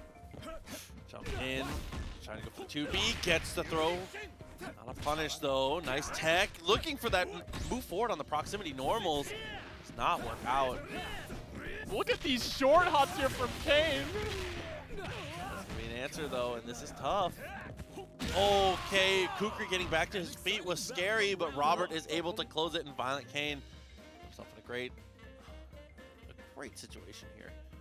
Yeah, starting off really strong with Blue Mary coming in, but of course we've seen Kotir's Blue Mary put in a lot of work as well. There's a clean conversion with the close B, but unfortunately drops the 3D. That's going to be a lot of damage left off the table. Oh, the X-Tatsu. The kicks, continuing to just build a little extra meter, a little bit extra damage. Meaty Fireball, the slide comes through from Blue Mary. Run up CD. Roll back to create some space, but ViolentKain with these short hop chase downs. Oh, just a little too high to get the full conversion with the close C. Gonna run up German suplex. Oh, and just barely dashes up close enough to threaten to where try and get him to whiff that DP. And once you see the delay, that short hop covers a lot of the other options there. I like that. Very like low risk, really high reward there from ViolentKain. And one thing I just want to point out to everyone, if you are a little unaware of how Blue Mary works, whenever you see that German suplex from her, the startup of that German suplex is a little sway stance that is full body invincible. Yeah, we've seen it low, like completely invul in a couple supers tonight already. ViolentKain's Kyo, deadliest of the bunch, looking really good so far. Looking for that jump CD, but it does not work out. Blue Mary continuing to be a menace in the neutral. Oh, getting that anti-air 2B, unfortunately not able to really convert afterwards. Good hop back there from ViolentKain, but EX Slide is going to catch Kyo, and that is all they wrote. Terry's coming in next. And this is Anchor Terry now, of course. ViolentKain's Anchor Terry, incredibly solid with 5 meters. Yo, There's 1, nothing 2, scarier. Terry's coming for you. There's nothing scarier than that giant yellow bar in the corner when you see Terry on the screen. Gets the jump in, Blue Mary deleted. It's gonna be up to Ralf. That's 1 down. Still has 3 meters available. If either of them find this hit, you know it's full dump immediately. Ralf, though, I think has the advantage in the footsie. He's got to be careful about how you handle them, but overall, Ralf definitely gets the edge here, I'd say. Yep, 5B and jumping CD, the God buttons here for Ralf, but ViolentKain with a nice little conversion here, gonna hold on to the meter, make sure they can get the max amount of damage as possible on the next confirm. Fireball there, jumping in, good pressure. Ralf backs off and tries to shimmy out with 5D. Not too far, though. Oh, that standing D, so nice. 5-bar Ralf now on deck. The situation is reversed here. I wouldn't be surprised in the slice to see a max mode in neutral, but instead, he'll continue to hold on to it, just try and win the footsies out. Both of them looking for that poke to activate the meter and go crazy. And these little micro adjustments in neutral, the super comes through! Oh my god, the level 2 Buster Wolf. Anti-air super from ViolentKain. What a reaction there. Oh man, and again, all of that came back to what I was just talking about, which is those little tiny micro movements, just getting right in that range where the short hop is safe, kind of going for the jiggle, backdashing. Does it so many times. The last time, takes one full step backwards, rips it. No reason not to. You have got him comfortable trying to go for that short hop. Rye Valentine, this game hits me all the right places. Rye's been going hard on this game as well. Thank you for the subscription. Appreciate you, buddy. Appreciate you. Okay. Kukri, good use of that to be able to change your momentum to get over the fireball, and this is going to be such a huge punish. Katsu into the corner. The plus frames off of that sand fireball. Oh, good job catching the roll through attempt, but the Katsu not quite hitting. So they get the full combo there, and Robert answers straight back into the EX legs. And with the DP there, very clean. Goes for the low option yet again this time. ViolentKain really likes to do that. It's been working out so well. Makes up time. Good jump back to stay out of the plus frame from the clone. Continuing with these short hops. All right, the meaty fireball after the CD there. Not quite far enough to punish. Oh. Stealing the turn back immediately with the DP. Yeah, punish this, he said. Oh my god, dude, what a way to go. Just swinging it out straight away. Blue Mary got to get the kill fast. Gotta get the kill fast and gotta make it cheap. And there it is, Blue Mary immediately deleting Robert. So important there, being able to save 1.5 meters now. ViolentKain, 2.5 meters, almost 3. Kyo can do so much. Kyo's in 2-touch range here with the amount of meter that he has, depending on the touches. Absolutely, Kyo. ViolentKain's Kyo, probably his best character in their arsenal. Try to roll underneath. 5D, pushed a little too far away again, but jump CD and converts fully. Oh, goes into the super here. Look at all this damage. Level 2 as well. Let it rip. Oh my god, the amount of damage. Where are you going, Blue Mary? This is a no-fly zone. Had an EX available as well, but didn't even have to spend it. Kyo putting in the legwork. And now it's all up to Bogart. Oh no, excuse me, Ralf. Ralf is the one to stand and fight in the end. 5D. Make him block it, but can't get anything off of it. Yeah, it's an uphill battle here. Oh, what a trade. As always, behind on characters. Got to be careful about how you trade here. Trade's usually not in your favor. JCD and then the run-up throw. Ralf is now stuck here in the corner. But gonna fight their way out with the standing D. Yeah, empty jump roll as well. So it makes them tool to be able to get out of there. Laying jump CD for the second time is just beating out so many Ralph flopping from there. All right, Maximo cancel on block, wants to keep the pressure rolling. EXDP, that was a really hard call out, but ViolentKain doesn't bite. So dashes forward, ViolentKain in reaction rolls underneath just to reposition here. Time become a factor here. 25 seconds left on the clock. One touch from either player here potentially, especially now that the DP is connected. The one thing ViolentKain excels at so much is when they have this lead like this, they just play so, they slow down the game so much to allow the clock to just tick out, right? We've seen that so much tonight. The trade comes through, goes for the super to whip punish there, and Ralph does not have a shot in that one. That is 2 games straight for ViolentKain. Oh, one more potentially. Kotir's got to make some huge adjustments. That's 2 games in a row ViolentKain has won with Raw Super. Don't test the reactions. Call-outs. You gotta be more respectful. I mean, there's a reason why Kane, very consistently when you see Kane run up, if a normal doesn't come out, they crouch. That's a jiggle. They are buffering almost every time when they run up. You know they're DP happy, super happy. No reason for them not to be. They've got the read. Confidence is key, and ViolentKain is oozing the confidence here with the continued run up CDs. Yeah, CD, like I said before, it's been putting in so much work for their Robert here. Not only is he, of course, incredibly safe on block, when they actually land it, they're putting Kukri at a range that he's not comfortable at.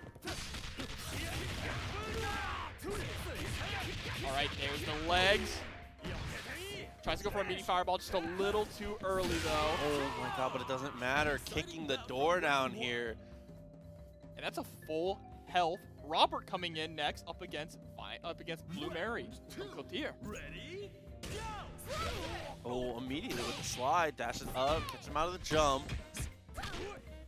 Robert's 5B is such a difficult poke to deal with. To deal with pokes when you're waking up with the DP.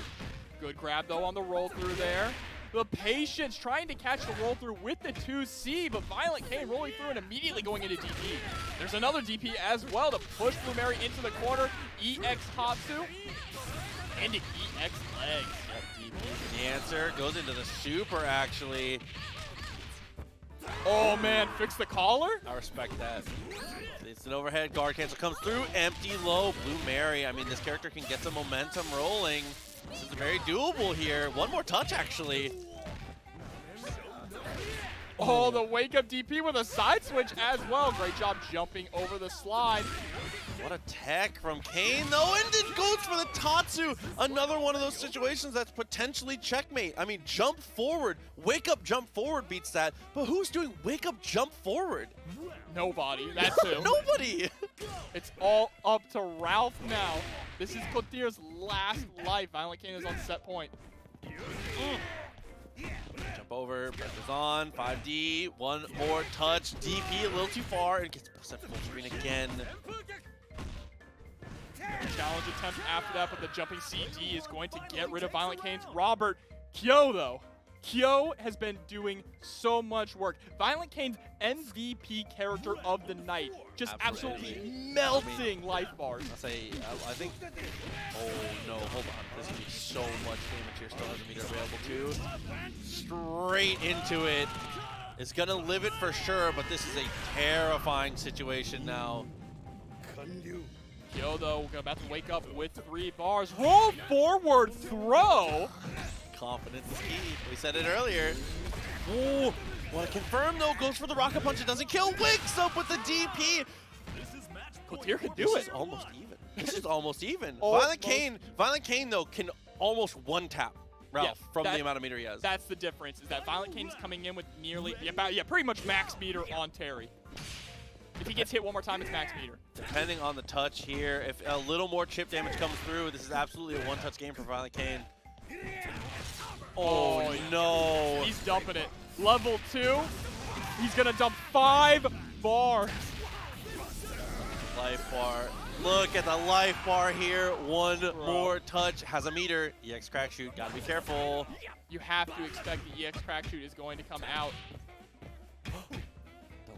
Delays a lot here. Ralf trying to be the aggressor. Rare footage of Terry trying to back up. Oh, my the heart. Doesn't work out though. Oh, EX dash punch immediately from ViolentKain to take it on the 3-0. What a way to go. Just immediately lands. ViolentKain. With the match starting, we already know the reason Robert is on point right now was for ViolentKain to try and deal with this Clark. This Clark has been dominating the bracket, an absolute menace for everyone to deal with. ViolentKain has not been an exception, was actually felled by this earlier today, so we'll see if Clark can continue. And look at the little staggers, the dashes up into the jiggles here. Yeah, we know that CoreValues' Clark has absolutely been the MVP character of the night. Oh, tries to go for the Frankensteiner there, but unfortunately ViolentKain was in the air. Going to go ahead and get the legs, put him in the corner here with a meaty fireball as well. Run up CD. Got the throw. Clark's going to be able to dash up. Can't get anything guaranteed, though. And with the jiggle, but there's the DP. You cannot jump for free. Oh, tries to run up and go for the backbreaker, but we're going to get CD into fireball. Cancel the super as well. Double Frankensteiner. CoreValues said, if I'm going down, you're going down with me. It's trying so hard to land that, but both times a little too far away. And now Vanessa, in a lot of these matchups here we've seen versus Robert, Vanessa has had struggles. I don't know if it's necessarily a bad matchup, but the Roberts have been handling Vanessa's tonight. On the flip side, though, we have seen that ViolentKain's Kyo is incredibly efficient against every Vanessa they've gone up against. So they have that to lean back on. But Robert needs to put in just a little bit of work to help out Kyo when they come in, though. CD goes for the DP again. And that's the craziest thing about this matchup and the situation we're currently in. Is it's not even when Kyo comes in, it's if. I mean, Robert still has a chance in this, but the chance is dwindling a little bit. And as I say, he has a chance. Kyo's gonna come in. Absolutely. And Kyo's coming in with a pretty good amount of meter as well. 3 bars on deck. That's enough to absolutely nuke Vanessa. And yeah, like I just said, ViolentKain's Kyo specifically has been putting in a lot of work against Vanessa tonight. Kind of the Vanessa killer, right? Oh my god, what a starter there, dashing up. The confidence to go for that starter in that situation. But CoreValues challenging there with the 2B. Going to use the jump CD to push from coast to coast here. Locking down. ViolentKain gets the uppercut here. We're going to go ahead and get the hard knockdown to run the mix-up in the corner. Frame kill there, jump CD, overheads a couple times in a row. Kyo content to block, and there is a great answer. If she is going to stagger, you might as well armor it. And that is a kill with the level 1 super as well. ViolentKain off to a great start here. CoreValues is down to the Terry, 2 meters, almost 3. It's going to look to have 3 before he tries to convert into this max mode when possible. Nice short hop there over the fireball. Great answer with the DP as well to CoreValues' pressure. Like that 3D. Poke goes back and forth. Shoulder, easy punish. Yeah, it's going to go straight into the level 1 here.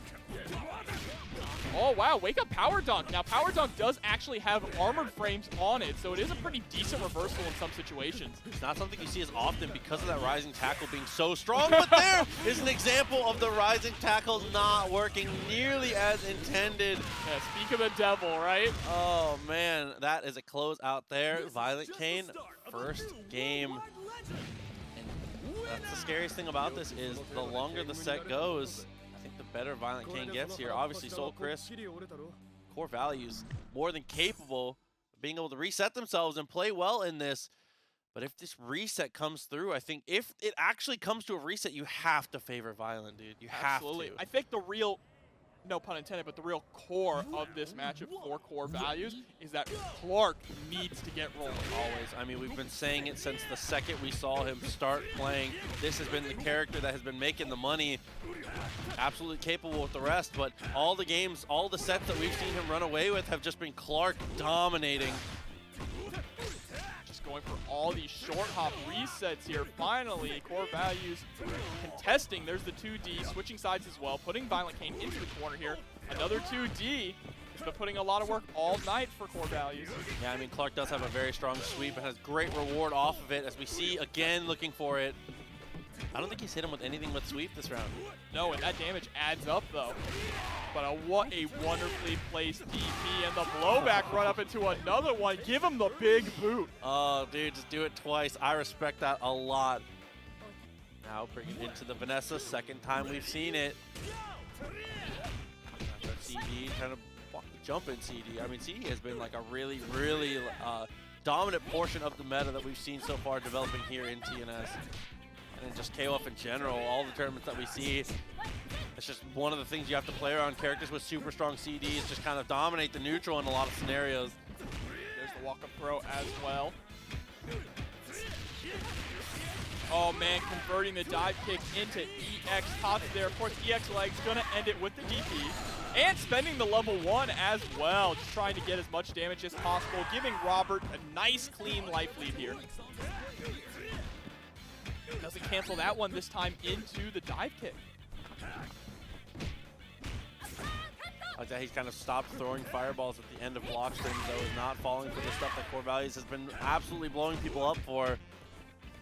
Feeling a lot more confident in their CD play. Wow, with the toss and the roll attempt. But like I was going to say, ViolentKain's feeling a lot more confident in the placements of their CDs, because before you were seeing them do CD into Fireball just in case it was blocked. Now they're doing CD, immediate run up into another CD, just confident that's going to land, and combo. There it is, but unfortunately dropped the second one. And this is a potential Robert OCD here. Air to air comes through, but there's the rising tackle.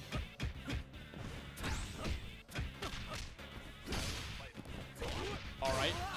No cancel, though, on that standing D.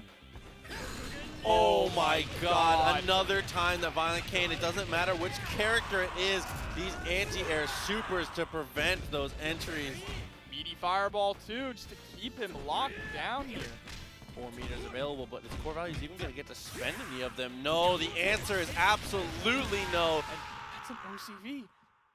The Robert OCV puts him on notice. That is a second game in a row here. ViolentKain, one more to reset the bracket. If it's a 3-0 reset, you absolutely have to favor ViolentKain. And also, I just want to give a shout-outs to the bets. 50-50. Not often that happens. In grand finals, not even chat can decide who they think is going to win this. But here we are, guys, moving into what could be our reset match of the night. CD winning out in the neutral. Wakes up with the Frankensteiner, though. Party time in the corner. What the DP again? Yeah. Gotta be safer on these jump-ins. ViolentKain has just been throwing out DPs like a madman, right? And CoreValues really has not had an answer for them yet. He's not throwing out really any safe jumps. He's being a little too aggressive to the point where ViolentKain feels comfortable just DPing. Yeah, a lot of these mix-ups feel very free form, which unfortunately loses to these invincible reversals, and that is going to be a great EX Tatsu to convert into damage. Press to the corner now with the meaty fireball. Just trying to poke at that CD. As you should. I mean, pretty close in a couple scenarios in there. Another situation where the jump-in is blown out. The jumping CD there from CoreValues to push ViolentKain further towards the corner. Great throw. Pressure there. Oh, but the pressure is not enough. 20 seconds left on the clock. Clark found the throw, but couldn't get anything off of it. And here it is one more time.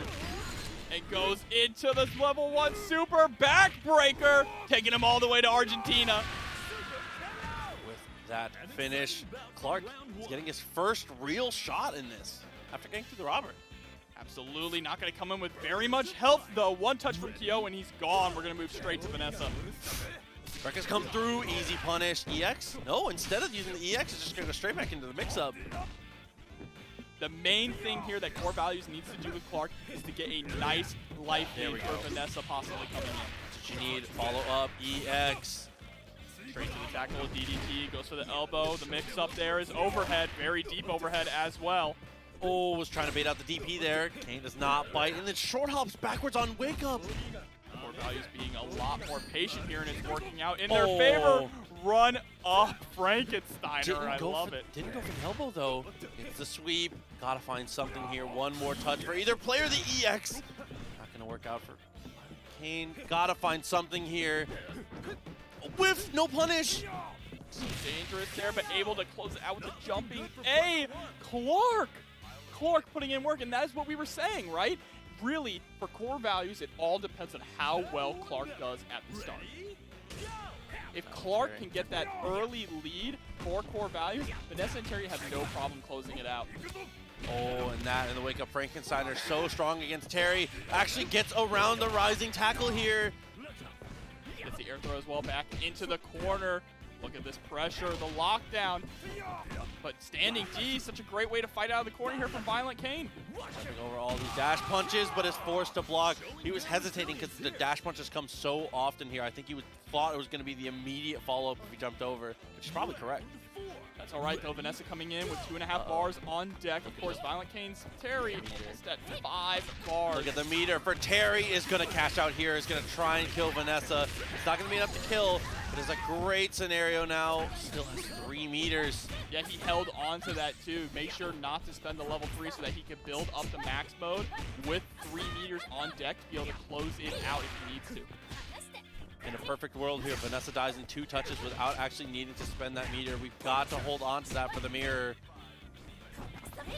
That is the game within the game, right? Trying to understand how to hold on to your meter. One EX doesn't even need the next EX crack shoot.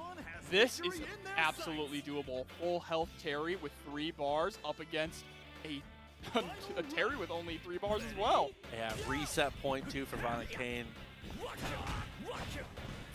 Okay, with punish. Get a little bit extra damage here. Went for the run underneath. That was a little too far, but the EX still lands.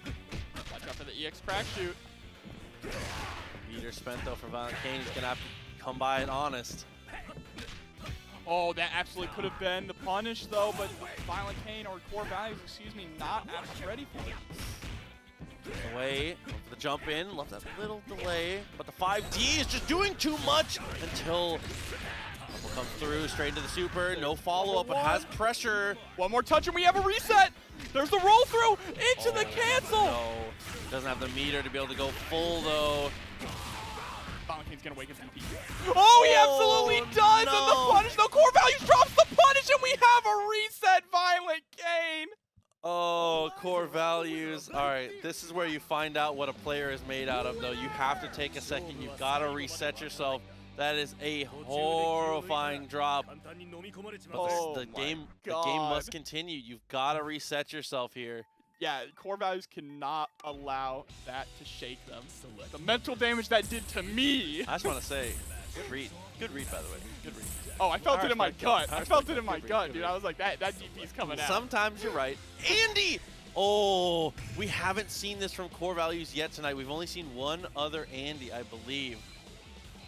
Anchor Andy as well. This is going to be really exciting to see.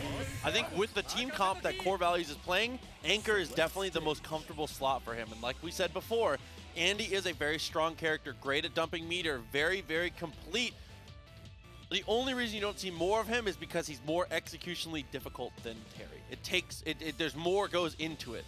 And I like that from CoreValues, swapping into that after the drop combo, confidence in yourself to execute.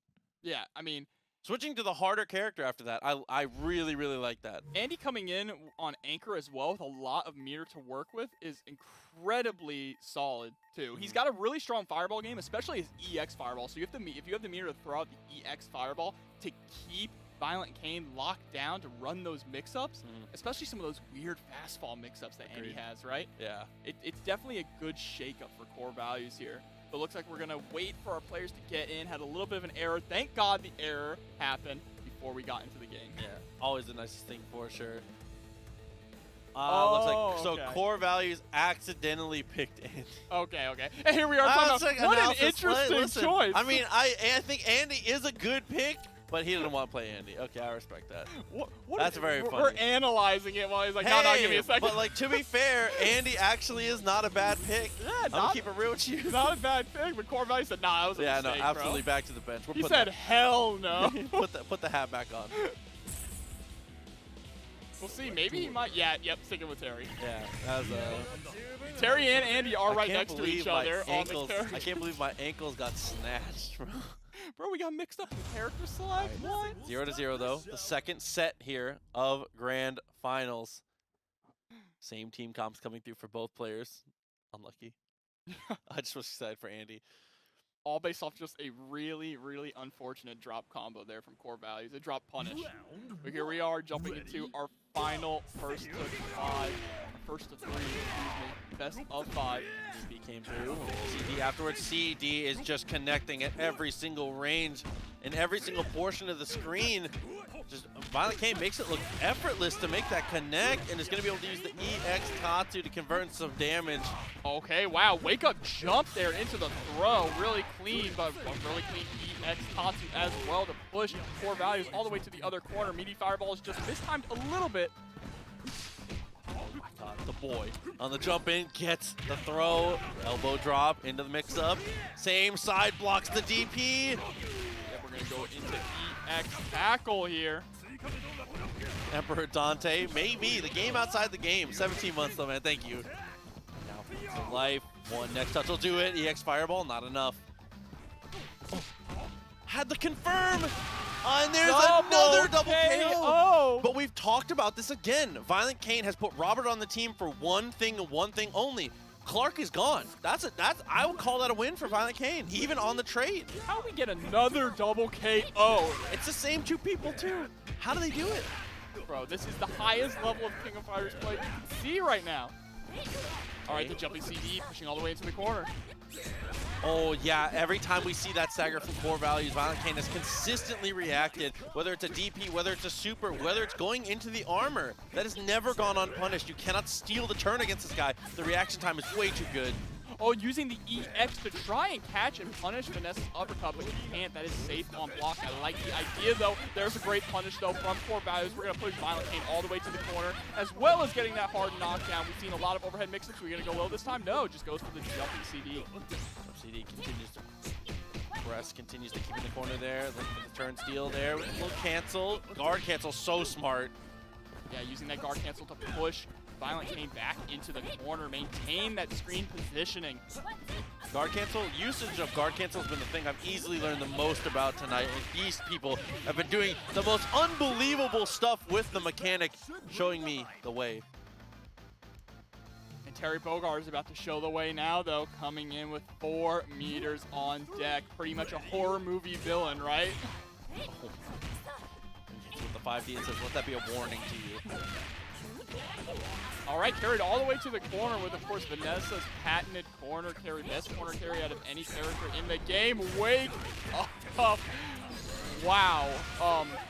Yeah, okay, Vanessa's gone. Don't try to steal the turn against ViolentKain. We've seen it time and time again. Will be able to close that out. Yeah, that Wake Up Shadow Strike has been putting in a lot of work for ViolentKain as well, right? They've been using it more than anyone I've seen in bracket tonight. Yeah, especially, like, we've seen it a lot from people, but like you said, Wake Up has been ridiculous. This is ViolentKain in the purple. Cooler Terry. Oh, there's crack shoot. Yeah, possible to block. That might as well be unblockable, right? Honestly. Jump back, really good. Footsies between these two are so incredible. There's the win in the footsie, so no conversion. Oh my god, it was just a little too far away. And here's a conversion here for CoreValues, though. Not going to drop this one, going straight into the level 3. CoreValues showing off, said, let me show you how it's done. And finally, CoreValues with a point on deck. So with this scenario, there's one thing that we've learned here. Every single round that Clark has died first in the point war, or it has been a double KO, CoreValues has not quite been able to bring it back. That's the first one. That's where Clark didn't have to go for the run, didn't have to run away with it. It's time. Core has shown it's not just the Clark, it's everything. It truly is, and that's a great showing too for CoreValues. Being able to show that immediately after that heartbreaker of a reset, the heartbreaker of a drop, they composed themselves and took the very first game in the next set. Roll under. Like that 2D, but a better throw punish. Trying to get greedy. Gonna wake up Frankensteiner. Speaking of being greedy. All right, nice DP here from ViolentKain. They're getting those DPs from really far down south. Yet another one. Stop the reversal there, actually. 2 Bs dashed up, and I think one for the commando. It actually didn't come out. And there's a nice block on that one. It's going to go for max damage on this. Yeah, EX machine gun punch. Going to confirm after the backbreaker as well. Unfortunately, didn't build the meter to re-corner Robert, which might actually be the difference maker here. Oh no, gonna go convert into the super after that blowback as well and just run up raw overhead. Clark is down. And Clark going down first. With ViolentKain keeping Robert on deck is usually kind of the death sentence. That's the story we've seen so far tonight between these two people. Oh, and the dropped combo there. Vanessa had it. Robert's going to be able to escape here. Tries to go for the CD a little too far. Pressure's on for Vanessa, but the jump-ins from ViolentKain are so brave at every single stage.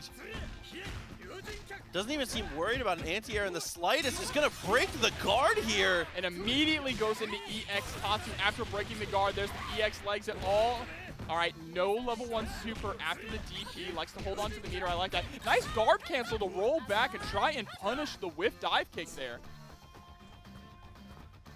Back dashes. Hover on the short hop. Guard cancels away, actually. Oh man, what a cross up confirmed there. We're gonna go into regular legs into level 1 super. Good night, Vanessa. Same scenario as before. Robert gets that first kill. Robert starts to run away. Terry coming in. Gotta get 3 characters in a row. Yeah, I've seen this story before, right? It's all up to Terry now. Not enough. Jump in. Couldn't confirm. Fireball's trading, but Terry, his worst nightmare is getting caught in a fireball war with Robert. Yeah, but luckily he has that mirror to be able to throw out these EX crack shoots. Doesn't even need a second one, though. Is able to close it out with the 5B. And here we go. Coming in next is Kyo with 2 meter on deck. ViolentKain's MVP character so far of the night. It's a lot of work for CoreValues to get around him. CD found the knockdown there, went in for the low, delayed with the Ruckus, no punish. Was respecting the attempt of ViolentKain to go for the last hit of that.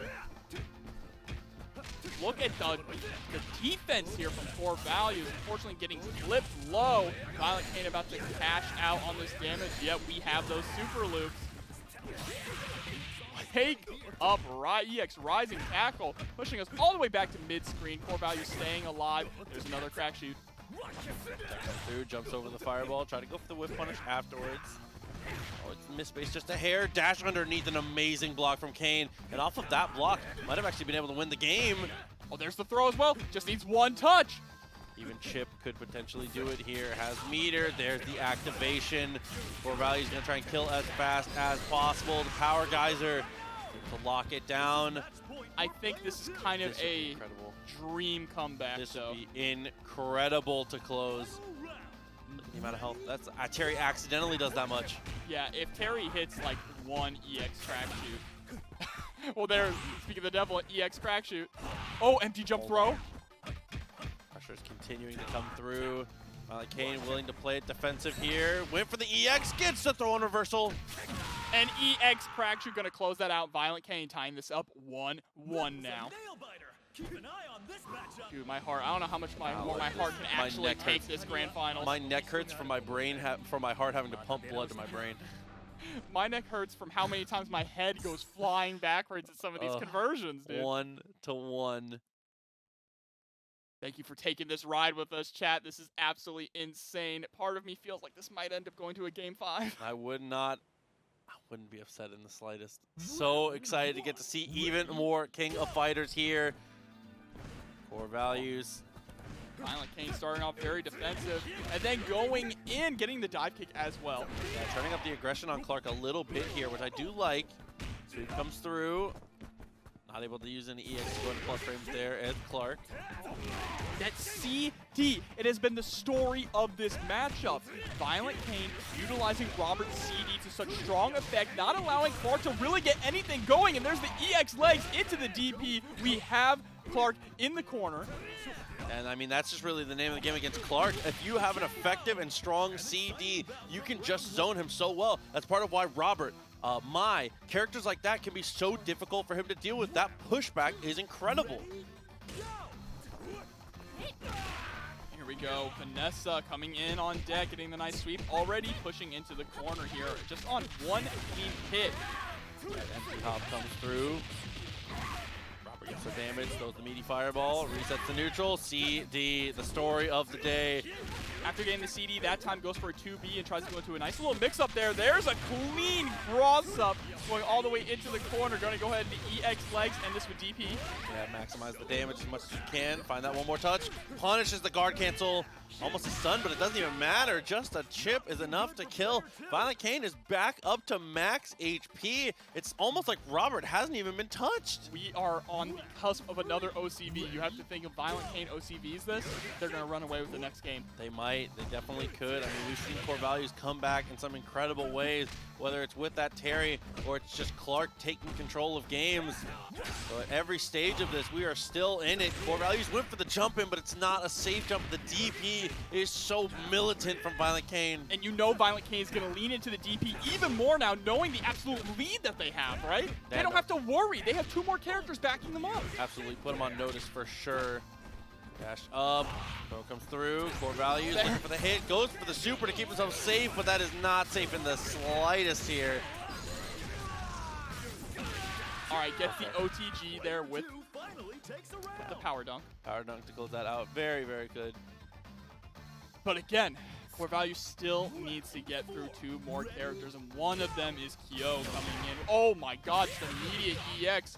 Gonna need Rising Tackle EX of their own on Wake Up.